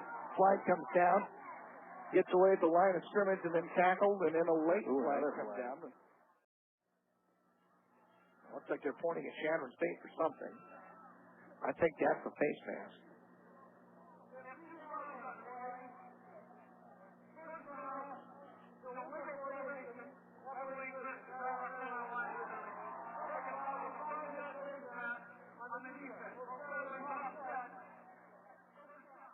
And again, if the Eagles had punched in that score at the end of the first half, it would be a 1-touchdown game. High formation, wide out on each side. Double tight end. They run Scott right up the middle, breaks the big hole, runs over the, well, you're going to say he ran over the top of one of the safeties, but he didn't. That's Paul Schwager. He knocked Schwager down, but then Paul on the ground grabbed him and tackled him. Double tight end, wide out on the far side, unbalanced line, an extra lineman. Try to get Scott to the outside. He gets the corner turn and driven out of bounds, but not until he picks up over 10 and takes it down to about the 10-yard line. Should be a pickup of about 12. I guess they're just taking their time on getting the play in from the sideline. Everybody's kind of standing around looking. First and 10 from the Eagle, first and goal from the Eagle 10. Play action. Malone dumps off on the far side, and pass was caught, but going down almost immediately was 40, the fullback, Dundenting. I formation with, again, everybody else blocking. Quarterback, fullback, and then I don't know what happened. He just kind of stood up and walked forward. Drake the shotgun. Pass across the middle, touchdown.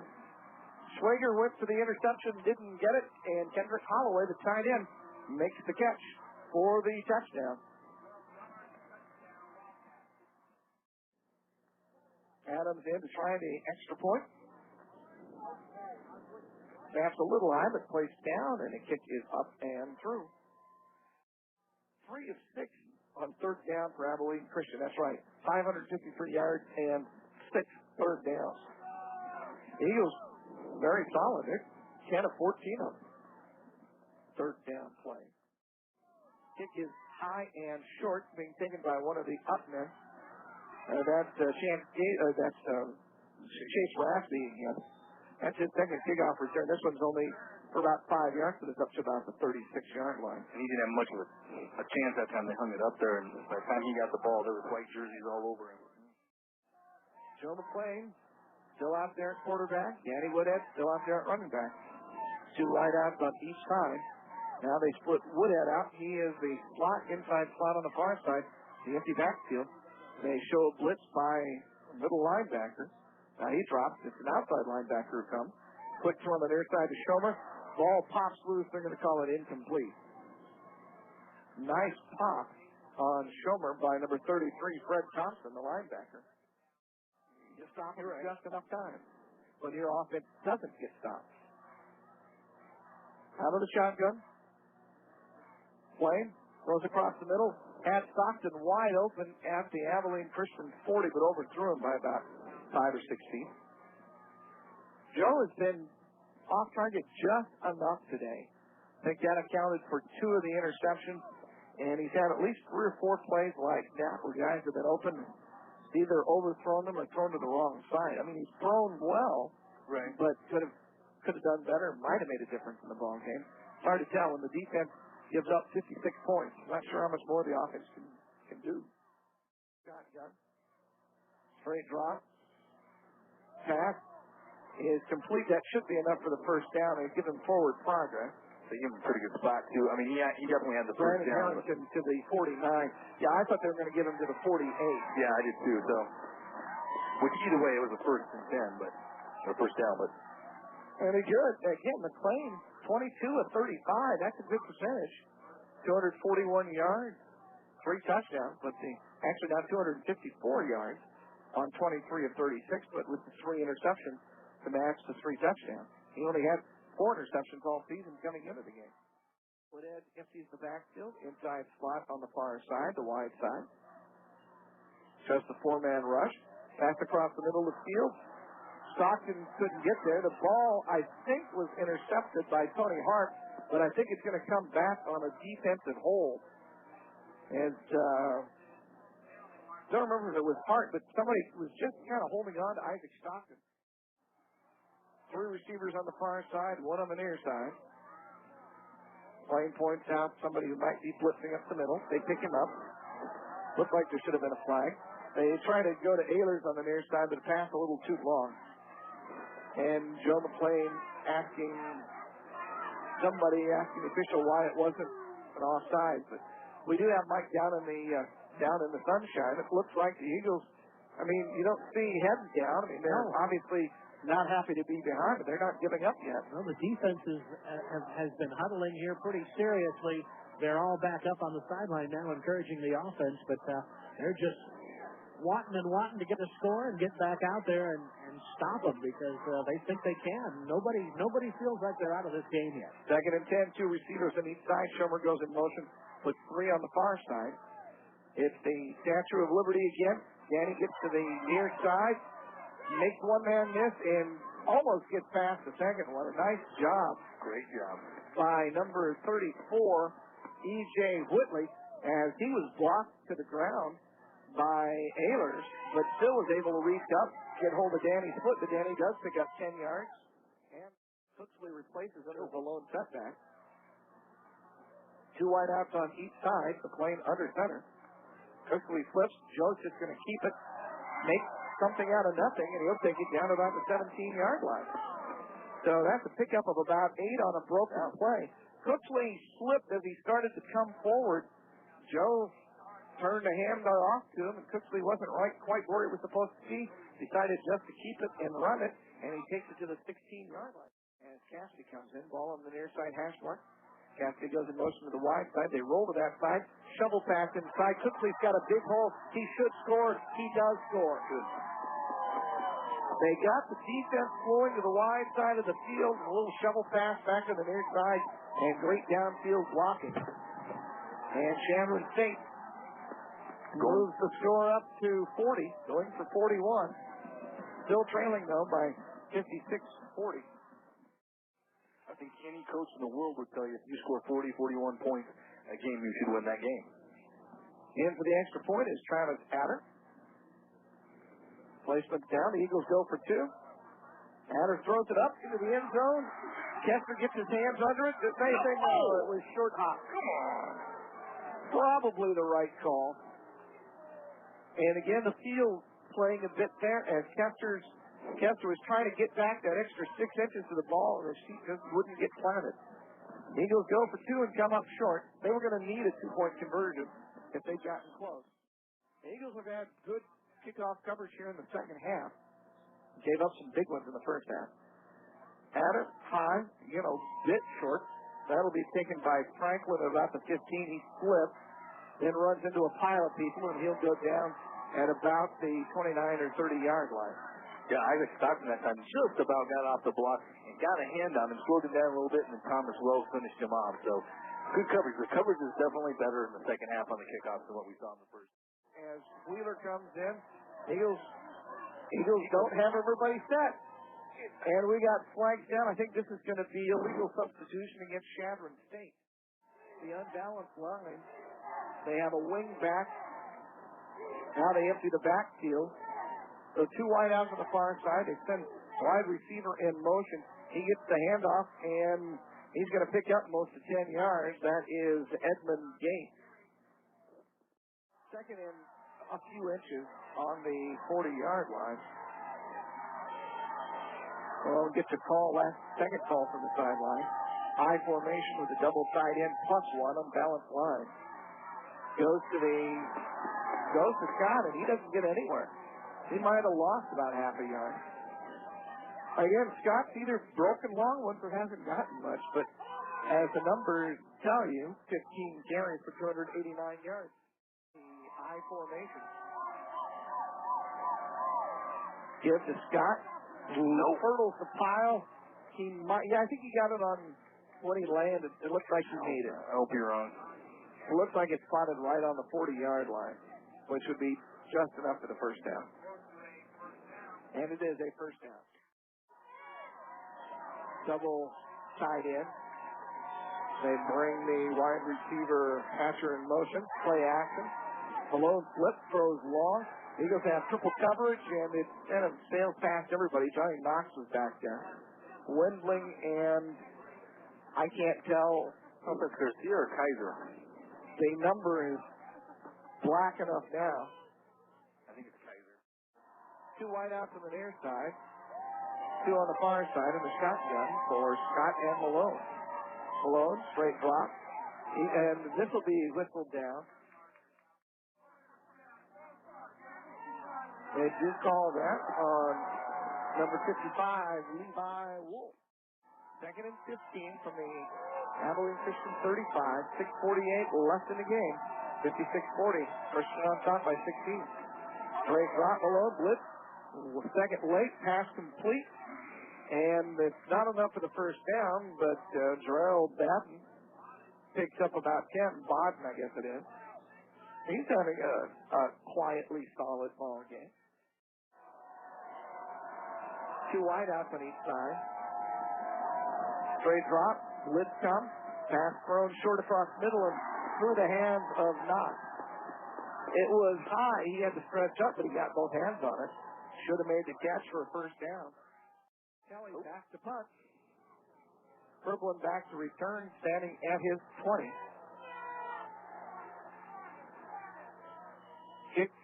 Kirkland has a chance for the catch and is hit right away. He was not going to take a fair catch, and a nice job of coverage on the play by number 35, Donovan Plummer, sophomore wide receiver. Eagles on their own 26-yard line. A shotgun eye, the rifle formation. Flag comes down. I'm not sure what they saw there.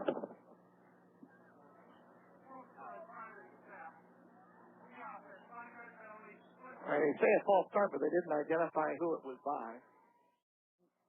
And that is Thompson on the near side. The roll to the straight drop, actually. Far side. And I think Schomer lost it in the sun.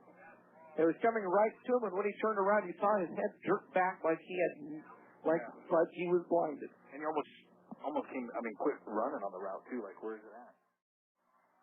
Three receivers on the far side, one on the near side. Now they bring Stockton in motion. He's set up basically as a fullback. They roll back to the far side. Screen to Harrington on the near side. He's got a lot of blockers. He outruns a couple of them, dragged down from behind. And then a late flight comes down. Tackle was made at the 45-yard line by, looked like 30. That was the Adams, the kicker.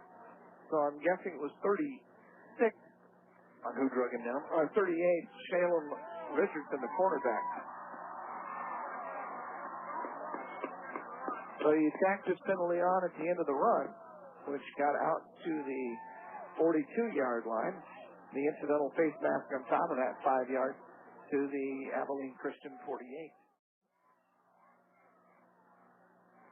Quick throw on the near side. Thinks it goes out of bounds. The defender, E.J. Whitley, had slipped, but Ehlers was already committed to catch and go out of bounds. Had no idea. Ehlers wide on the near side. Slot on the far side is Schomer. Tied in on the near side is Stockton. They show blitz. They bring the blitz. The blitz is picked up. Crossing pattern, Stockton. 35, 30, 25. not just, he leaped over the head of the defender. Now, admittedly, the defender was not standing straight up. But he was bent over. He was at least 36 inches into the air on that leap. I was going to say, it wasn't like he was going after his ankles either. He was just going for a perfect tackle right at the waist, and Isaac just flat out hurled him. Man. And folks, he's only a sophomore. Now he's going to be a great receiver. Brings Schomer in motion to the near side. Shotgun. Straight drop from McLean. Throw on the near side. Stockton off his hand. He had a step on Reggie Mathis, the linebacker, but he was going so much parallel to the line of scrimmage, I don't know that he could have turned up and gotten much distance downfield by the time Mathis would have caught up with it. In on the near side, ball on the far side hash mark. They send Woodhead in motion to the near side. Now he's split on the near side. They throw it over to him. The defender comes up late. Danny can't break the tackle. And looks like he gets down to about the 15 or 14 yard line, goes out of bounds to stop the clock.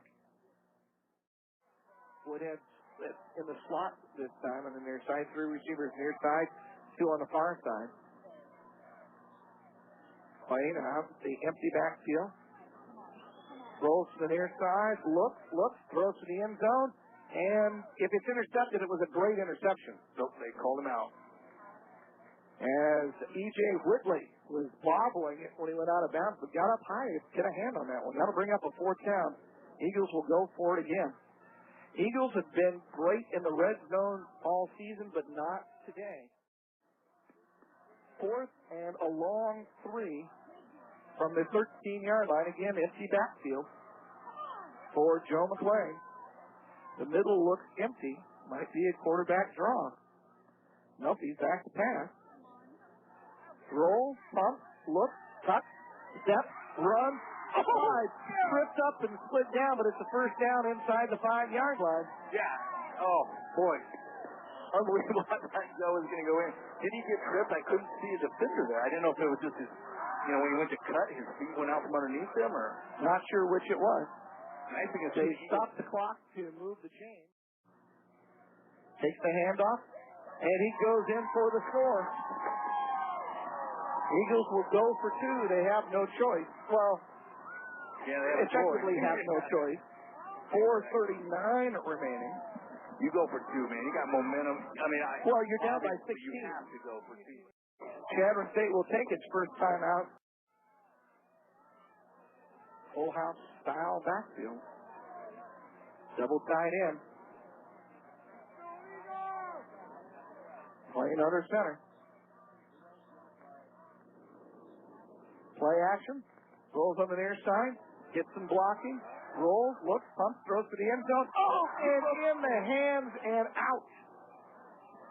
Was that Russell? Kent Russell, yeah. Kent Russell, the tight end, hit him right in the hands and he dropped it. That leaves the Eagles still 2 scorers behind with just 4:31 remaining. But again, he's looking right back into the sun. Eagles kick it away. Abilene Christian was expecting the onside kick. I'm not sure what Edmund Gates was thinking. It was like he was back in practice. He made the catch and just kind of stopped like I must have called a fair catch and then realized he didn't. Ran another couple of steps and then slid down at the 29-yard line. Ross late getting in there at linebacker. Quick throw on the far side. Nobody anywhere near Edmund Gates. He's going to get about 8 yards. 2nd down and 8 from the 36. Bring the receiver in motion. Give it to Scott, and he'll be stopped for a loss back at the 35-yard line. That'll bring up a 3rd down and 4. Eagles have 2 timeouts remaining. Clock down to 3:35 left. On the far side. Early shotgun from Malone and Scott. Eagles show blitz. And he took too long. Delay game. Got on the far side, the short side of the field. Blitz comes. Time in the pocket. Throws the high pass, and it's well out of bounds. Pretty well covered as well by Bo Woodling. He was right with Johnny Knox. Yeah, Bo was within stride for stride, but still makes your heart race when they throw a deep one. Then Hyatt goes off, and Garcia stays in. Kelly back at his 15. And we just had movement by one of the blockers on 4th and 14 from the 25-yard line. Herblin now standing at his 40.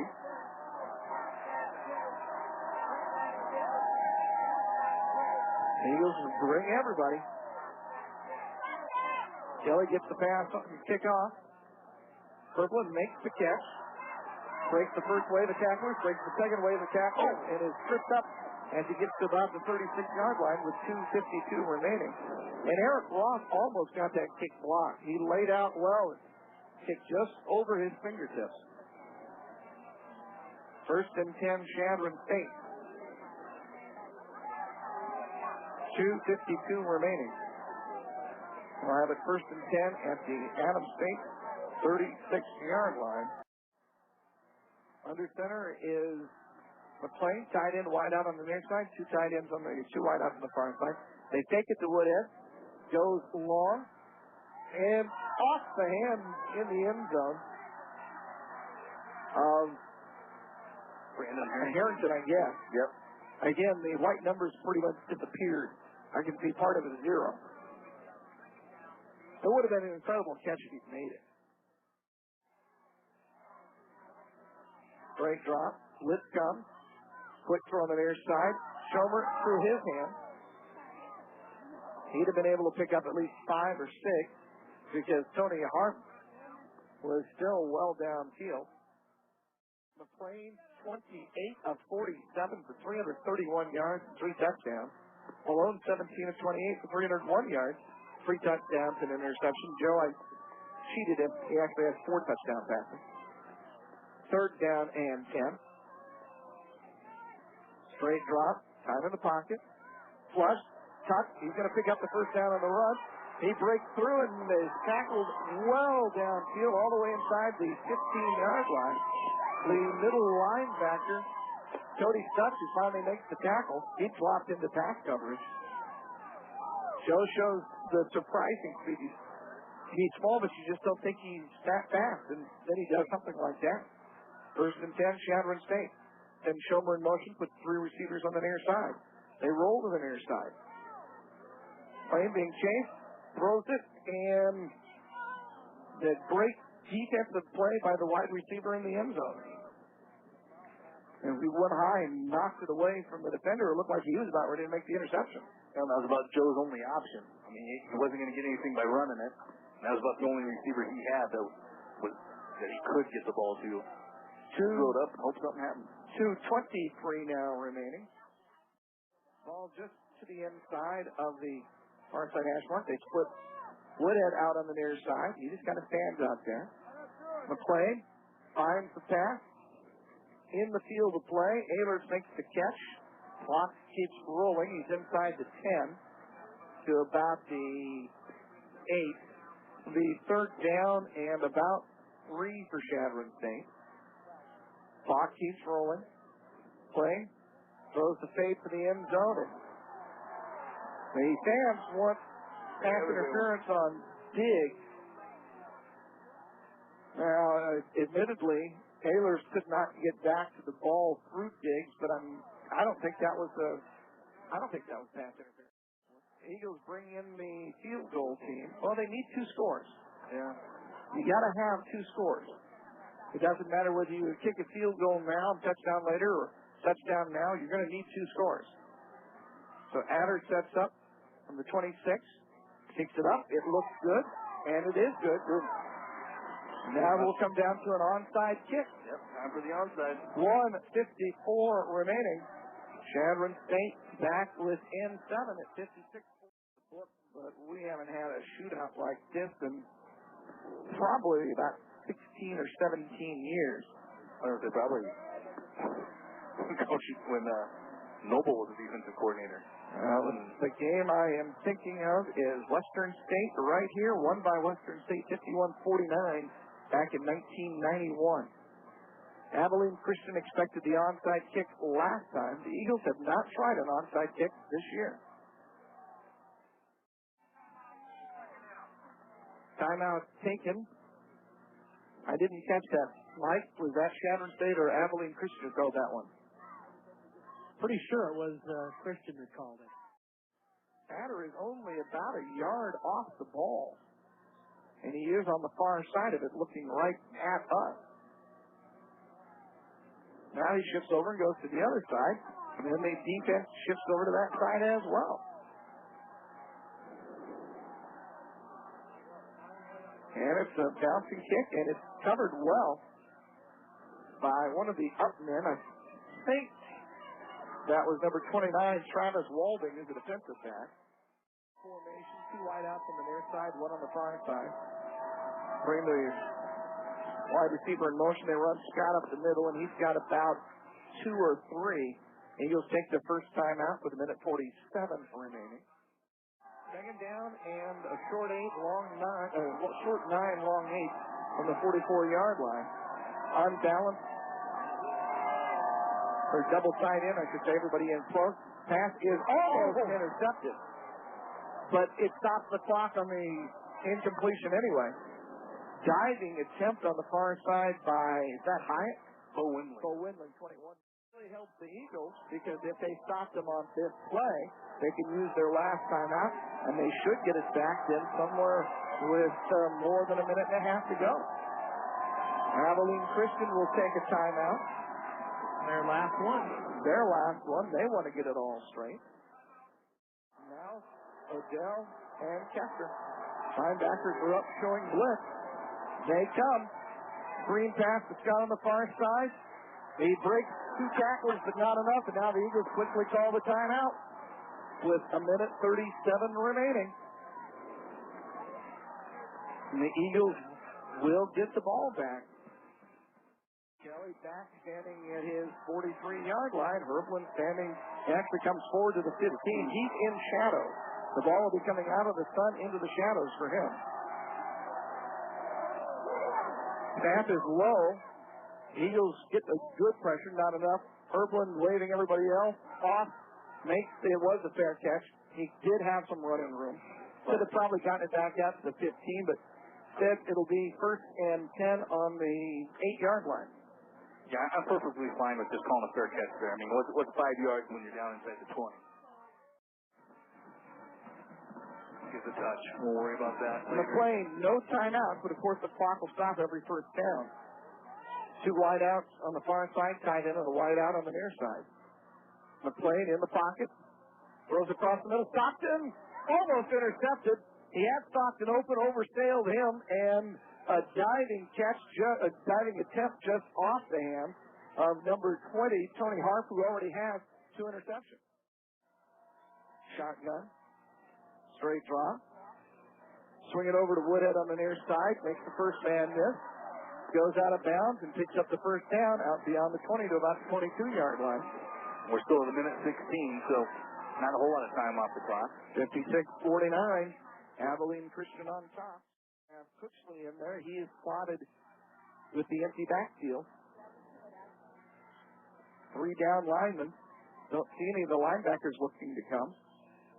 The plane rolls, throws, pass is complete to Harrington. He'll be tackled. It gets out beyond the 40 to the 42. Stop the clock to move the chain.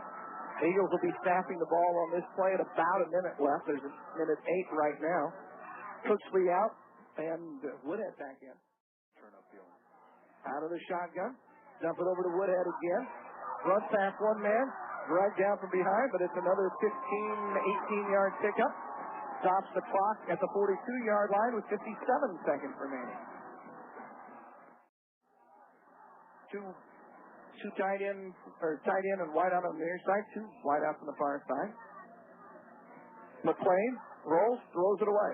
Yep, good decision. It wasn't there. Stops the clock with 46 seconds remaining. Second and 10 from the 42-yard line of Abilene Christian. Two wideouts far side, tight end wideout on the near side. Straight drop, three-man rush, time in the pocket. Pass is complete, inside to Harrington. Then, and he is tackled. Gets it down to the 25-yard line with 38 seconds remaining. First and 10, keep moving it. Eagles have not had, it is George Higgins' second time in. Stockton hasn't come back in. I think he got banged up on that last play. Last time he was out getting off the field. Yeah. Shotgun again. Straight drop from McLean. Crossing pattern to Jarzinka.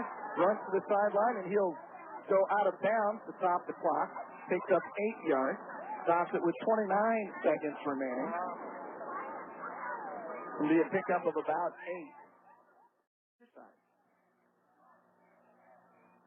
8. Bring the man in motion. Straight drop. McLean being chased. Throws. And through the hands of Schomer. Probably would have had enough to make the first down. Said it's third down and 3 with 23 seconds remaining. Again, the shotgun. Straight drop. Look. Throws to the end zone. Wide open. Touchdown! Schomer all by himself in the back of the end zone. And the Eagles are a Travis Adder extra point away from bringing this game to overtime. Yep. Now I'm with you, John. PAT. We'll take it into OT. We don't need to drive for 2. I'm perfectly fine with the PAT. I would not want to be Travis Adder. I would not want to be Travis Adder, Joe McLean, or Chase Doolin. The snapper, holder, kicker. Snap is good. Placement's good. Kick is good. OT, baby. With 17, well, the Eagles still have to play defense for 17 seconds. Yeah, it's true. But it's far here in the second half. It is a line drive. Passes off one of the up men, taken by Franklin. Oh, stripped to the ball. And Abilene Christian just got on top of it with 11 seconds remaining. And they're lined up as they're ready to go to OT. Yeah, they're going to take the knee. I don't blame them. I would too. Yep. Nothing stupid here, guys. Or silly. The Eagles can't stop the clock, so we are, folks, in overtime. Chadron State coming back from 29 points down. I believe that is the biggest comeback in Chadron State history. To my knowledge, it is. Don't know that, we don't know. They may still wind up losing this ball game. No way. But it's been an incredible comeback with 2:49 remaining in the third quarter. After a 90-yard touchdown run by Bernard Scott, the Eagles were down 49-20. And here we're ready to start overtime, tied at 56. Not only the biggest comeback ever, the most important comeback ever. Eagles have had the ball 40 minutes. Abilene Christian 20 minutes. Abilene Christian 50 plays, 502 yards of total offense. Chadron State 102 plays, 641 yards of total offense. Danny Wood has 31 runs, 143 yards, 3 touchdowns. He also has 5 catches for 49 yards and a touchdown. Joe McLean, all of those passes are his. 35 of 59, 3 interceptions, 5 touchdowns, 428 yards. Billy Malone, 18 of 30, 1 interception, 3 touchdowns, 302 yards. Bernard Scott, 19 carries, 291 yards, 5 touchdowns. Rushing, 4 catches, 80 yards with 1 touchdown. Receiving, Darrell Baden, 6 catches, 126 yards. Brandon Harrington, Isaac Stockton, Joel Schomer, all 8 catches. Stockton and Schomer each for 101 yards. Harrington for 130. Very important coin toss for the overtime. What you always want to be is the second guy. You want to know whether you're going to have to score a touchdown or whether you can just kick a field goal to get the win. That last Eagle drive, by the way, 92 yards. And they did it in a minute and I think it was a minute 37. That part of the stat sheet they gave us kind of got split off. They were trying to get this thing done fast. I don't know that. I certainly haven't had a chance to look all the way back, but I don't know that Chadron State's ever had a game where both teams have scored this many. I don't read. The officials explaining that they're bringing the captains in. They'll do the coin flip, and we'll find out who will go first. Each team will get 4 downs from the 25-yard line. Chadron will go on defense. Good. Well, the Eagles won the coin toss. Now, the entire field, side to side, is in shadows from about the 20-yard line on the west. The east, it was shadows up to about the hash mark on the stadium side, and I think that's why they decided to go to the west end zone. I feel sorry for all the people, down on the west end, but starting to make their way down. Some of them are, the ones that can. However, it was already standing room down there. And we have had no sacks by Abilene Christian, one by Chadron State. I formation, 2 wideouts on the far side, tied in on the near side for Abilene Christian from the 25-yard line. Play action, pressure, time, throws, receiver makes the catch, reverses his field, steps inside and goes in. Number 23, Jarrell Bodden, made a great move. It was a good job by Malone to get open, to stay alive in the backfield. Got a good strong rush. So a lot of pressure here on Matt Adams, the kicker for Adams State, or for Abilene Christian, but he's looked great all day. Ready for the snap. Snap places a little high, snap a little high, but they get it down and get it up. 4 down linemen now. Playing in the pocket, tucks it, and he'll scramble forward for a couple. But did you notice as he started to scramble forward, again, foot kind of slipped in the field. Two receivers bunched together on the far side. They run Woodhead to that side. He's wrapped up after a pickup of a couple. Shotgun for McLean. 2 receivers on each side. It's the Statue of Liberty. Woodhead cuts back in against the grain. He's got the first down. Takes it just inside the 15 to the 14-yard line. Bunt through receivers up close on the far side. Ball in the middle of the field. That's just inside the 15-yard line. Up the middle goes Woodhead. And he'll pick up about... Now they flip to the far side as Harrington comes in. Gives the 3 receiver bunch on that side. They run Woodhead to that side. No play action. Going to the end zone. Pass almost intercepted.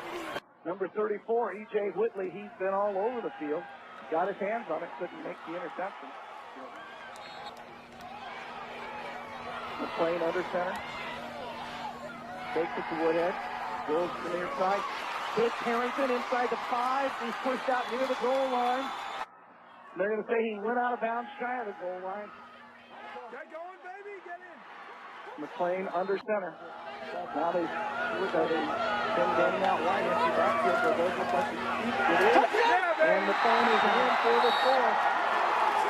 Now another all-important extra point. Boy, I tell you what, Travis, out of my gut would be turning. I would contemplate taking an injury. Yeah, but that's what kickers live for. Doolin, the snapper, and Joe McLean, the holder. Eagles have missed one today. Snap a little high. McLean gets it down. Adder gets it up and gets it through. Now they'll bring the captain back out to midfield. But I don't believe you recross. I believe you just now start alternating. What a wild game. Statistics. First and 10 on the 25. We'll get things started here. Looking back here, most passes attempted in a game, new record. The old record, 57 by John Riggs. Most passes completed, 37, so Joe is one away from that. Out of the shotgun, 3 receivers on the far side, 1 on the near side. Now he gets back up and changes the play call, or changes some part of it. Straight drop. Lots of time. And pass is complete again. Same man, Terrell Dodson. And he gets it inside the 10-yard line. Knocked out of bounds at about the 8. He comes in motion. They give it to Scott up the middle. Tries to pick his way through, and he gets a yard, maybe 2. Not much. That's on the near side. Now they flip-flop the tight end to the near side. Play action. Malone rolls, chases, throws to the end zone. And a great catch. The Eagles had pretty good protection there, but Knox goes up and brings it in. Yeah, that was just one of those that went up for grabs. And boy, I really thought the defensive back, I can't remember who. I didn't get to see who it was that time, but I really thought he was going to knock it out of his hands. He tried. Not lack of effort, that's for sure. Ready for the snap. Slow, but he gets it down and gets the kick up. 60, make that 70-63. Chadron St. now looking to match. 3 receivers bunched on the far side. They run the counter to Woodhead to the near side. Not really any blocking, and he'll lose a yard or 2. Nice job by number 83, linebacker Eric Buckley. Woodhead up the middle. Takes it inside the 25, about the 23, 24, I guess it is. The rifle formation, the shotgun eye, as Butch Cassidy comes in. 4 down linemen. Linebacker on the far side. The outside linebacker sort of hints that he's coming. He doesn't. The shovel pass to Danny, gets to the outside, gets the corner turn, inside the 20, inside the 10, spun down at about the 6-yard line, but it's the first down. Whew. The ball came out there at the end. Luckily, it was... he was already down. He was already down, but I couldn't tell the crowd was in my way. I just saw the ball fly out. I thought, oh, no. Okay. First and goal from the 5. Double tight end, wide out each side. Now Schomer steps off, goes in motion to the far side. Long snap count for McLean. Gives to Woodhead. Drives forward. He'll pick up a 1, maybe 2, depending on the spot. Harrington out wide on the far side. Schomer and Ehlers on the near side. Stockton is back in there, has been in the overtime. He's the tight end on the far side. They run Danny. No play action. Stockton's wide open, makes the catch, goes in for the score. Great play call. Great play call that time. They froze him with the play action to Danny. And second and goal, I would have thought they were going to give it to Danny, too. Great play call. Unbelievable. And again, in for the all-important extra point.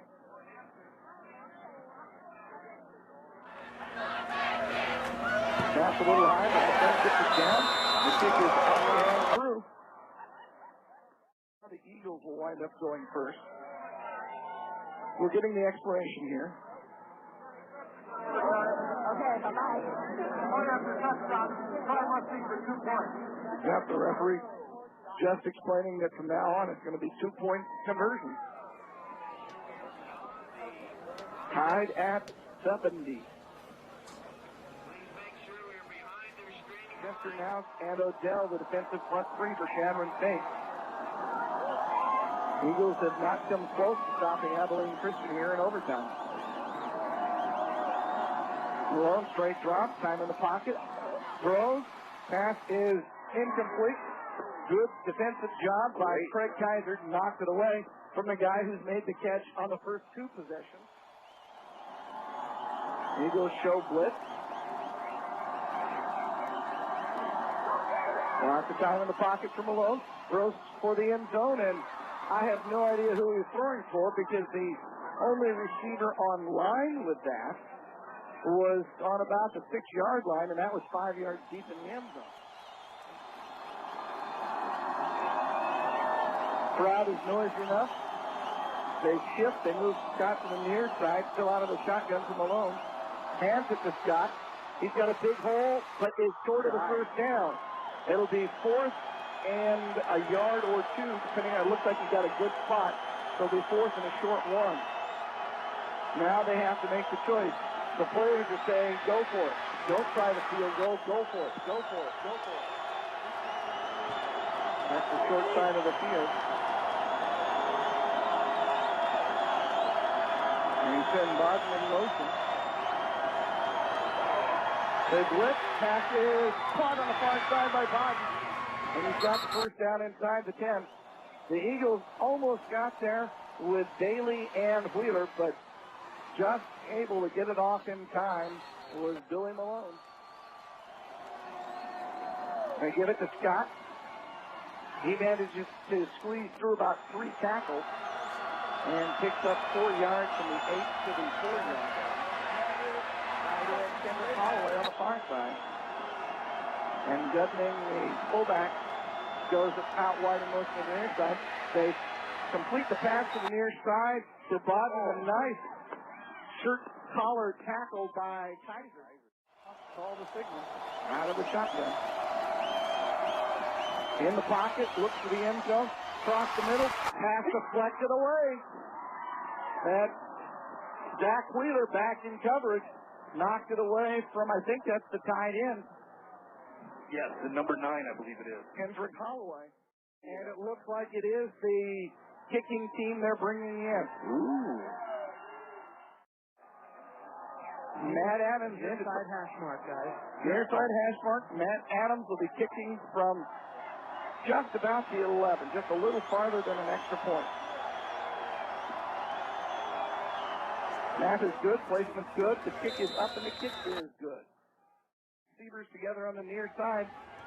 Now they flip flop to the other side, ball right in the middle of the field. Would have the lone setback. Been pretty quiet in overtime. Crowd's pretty quiet in overtime. Danny right ahead. Nice job, buddy. Breaks the tackle, stays on his feet, gets inside the 15, down to about the 12-yard line. I thought he was almost going to break it there and go. The Eagles go empty backfield. Would have the inside slot on the near side. McClain all alone in the backfield. He's going to run the quarterback keeper. Slices inside. He's in! Oh! He's in! And the Eagles win it! And Joe McClain does the footwork flip into the end zone. Oh my goodness, look at the people go nuts.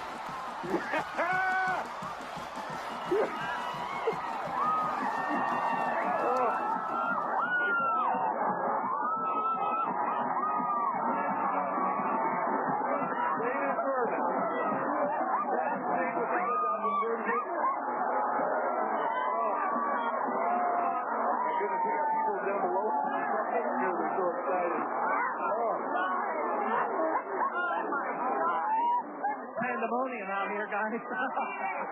It is up in the stands as well. I haven't seen an attendance count. I believe this is a record. I believe this is more than we had for homecoming. We brought in extra stands. They were full. We had standing room. Chevron State, with 2:49 remaining in the third quarter, was down 4 touchdowns, 49-20. They came back. Folks were wondering, why did Bill O'Boyle send Travis Adder out with the ball down on about the 10-yard line with 2 minutes to go? As we explained then, they were going to need 2 scores. They were down by 10. Adder kicked the field goal. The Eagles defense held. They got it on their 8, drove the length of the field, scored the tying touchdown at PAT with 17 seconds left. That set us into overtime. Abilene Christian had no trouble scoring in the first 2 possessions. Joe McClain ran it in for a touchdown on the first possession, first overtime. Hit Isaac Stockton for a 4-yard touchdown on the second. Each time it was Travis Adder kicking the extra point. And then the Eagle defense finally rose up. They forced Adams State to settle for a field goal, a 21-yard Matt Adams field goal. And then with the Eagles, Danny Woodhead picking it up down close. Then the Eagles, Joe McClain, running it in from the 12-yard line to score the winning touchdown and sending the Eagles on to the NCAA Division II quarterfinals for the second year in a row. But this time, it's going to be right here. Mike Glessinger will not be talking with Bill O'Boyle, NCAA rules. Mike will be making his way to the PAC Center where they will be having the interviews. And fortunately for us, the first people up will be Abilene Christian as you talk to the losing team first. And so Mike will be headed down for that. I will apologize right now. Ran out of tape and was just so focused on what was going on. Did not get that highlight recorded. We will have it for Eagle Talk coming up on Tuesday. But for now, no highlight on that. But Joe McLean with the empty backfield slice off the left guard, found a hole up the middle, and it did the front flip into the end zone for the. At least when Chadron State lost its heartbreaker playoff game against Nebraska Wesleyan, it was at home. You could deal with it at home. Everybody you knew was around. If you were somebody who needed alcohol to help deal with the pain, you had your local bars. I can't imagine what it's going to be like for Abilene Christian to take the 800-mile trip home.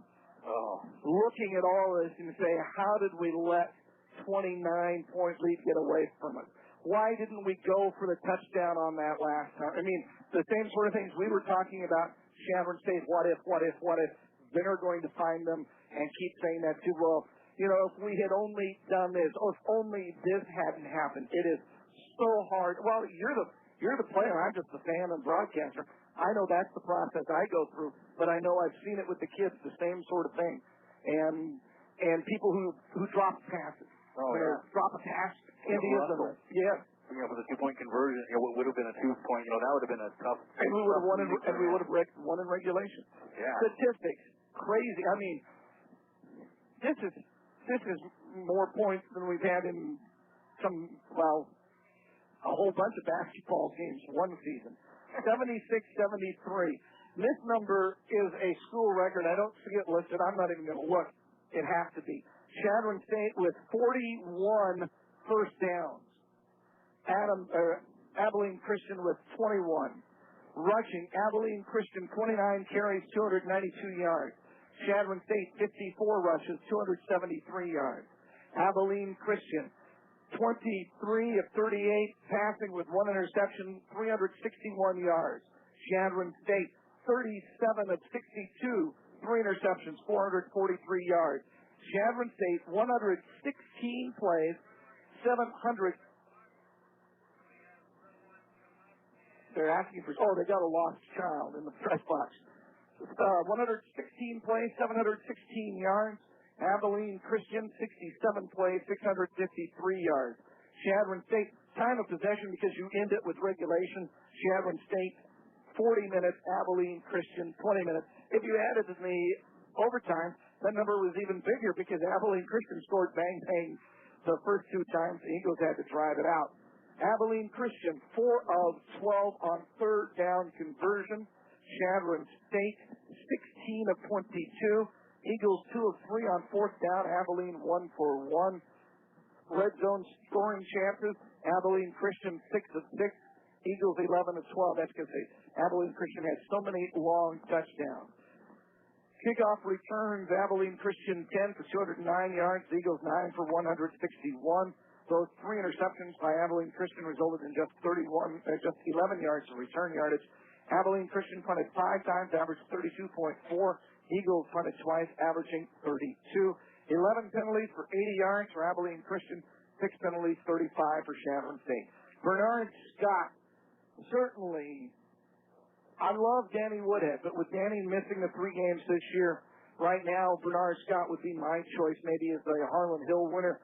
He was stopped a lot of times, but he wasn't stopped. He ran forever. 22 carries, 303 yards, 5 touchdowns, had touchdown runs of 90, of 46, of 2, of 6, and of 44. He also had 4 catches for 80 yards and a 55-yard touchdown. Wasn't much rushing after that, though. Edmund Gates, 2 carries for 9 yards, and that was about it. They have someone named Tabor Minner listed as carrying 1 for -2 yards, but I think that's a misprint. I think they got the wrong number. Chadron State, Danny Woodhead, a tough day. Tough in the fact that it was hard running, but 39 carries, 188 yards, 3 touchdowns. Longest run was 25 yards. He also caught 5 passes for 49 yards and another touchdown. McLean, 14 carries, 84 yards, 2 touchdowns. Cookley, 1 carry for 1 yard. For passing, for Abilene Christian, Billy Malone, 23 completions, 38 attempts, 1 interception, 361 yards, 5 touchdowns.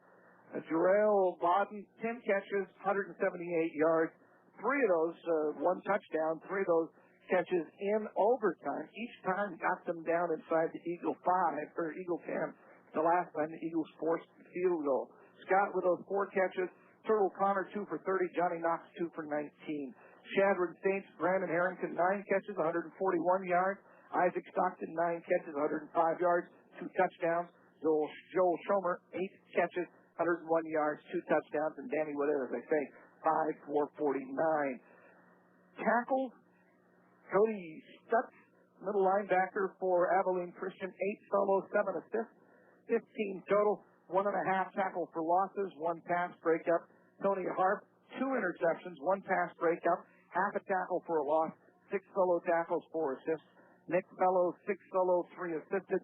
Michael Kern, 4 solo, 4 assists, 1 tackle for loss. Jody Walker, 4 tackles, 4 solo, 3 assists.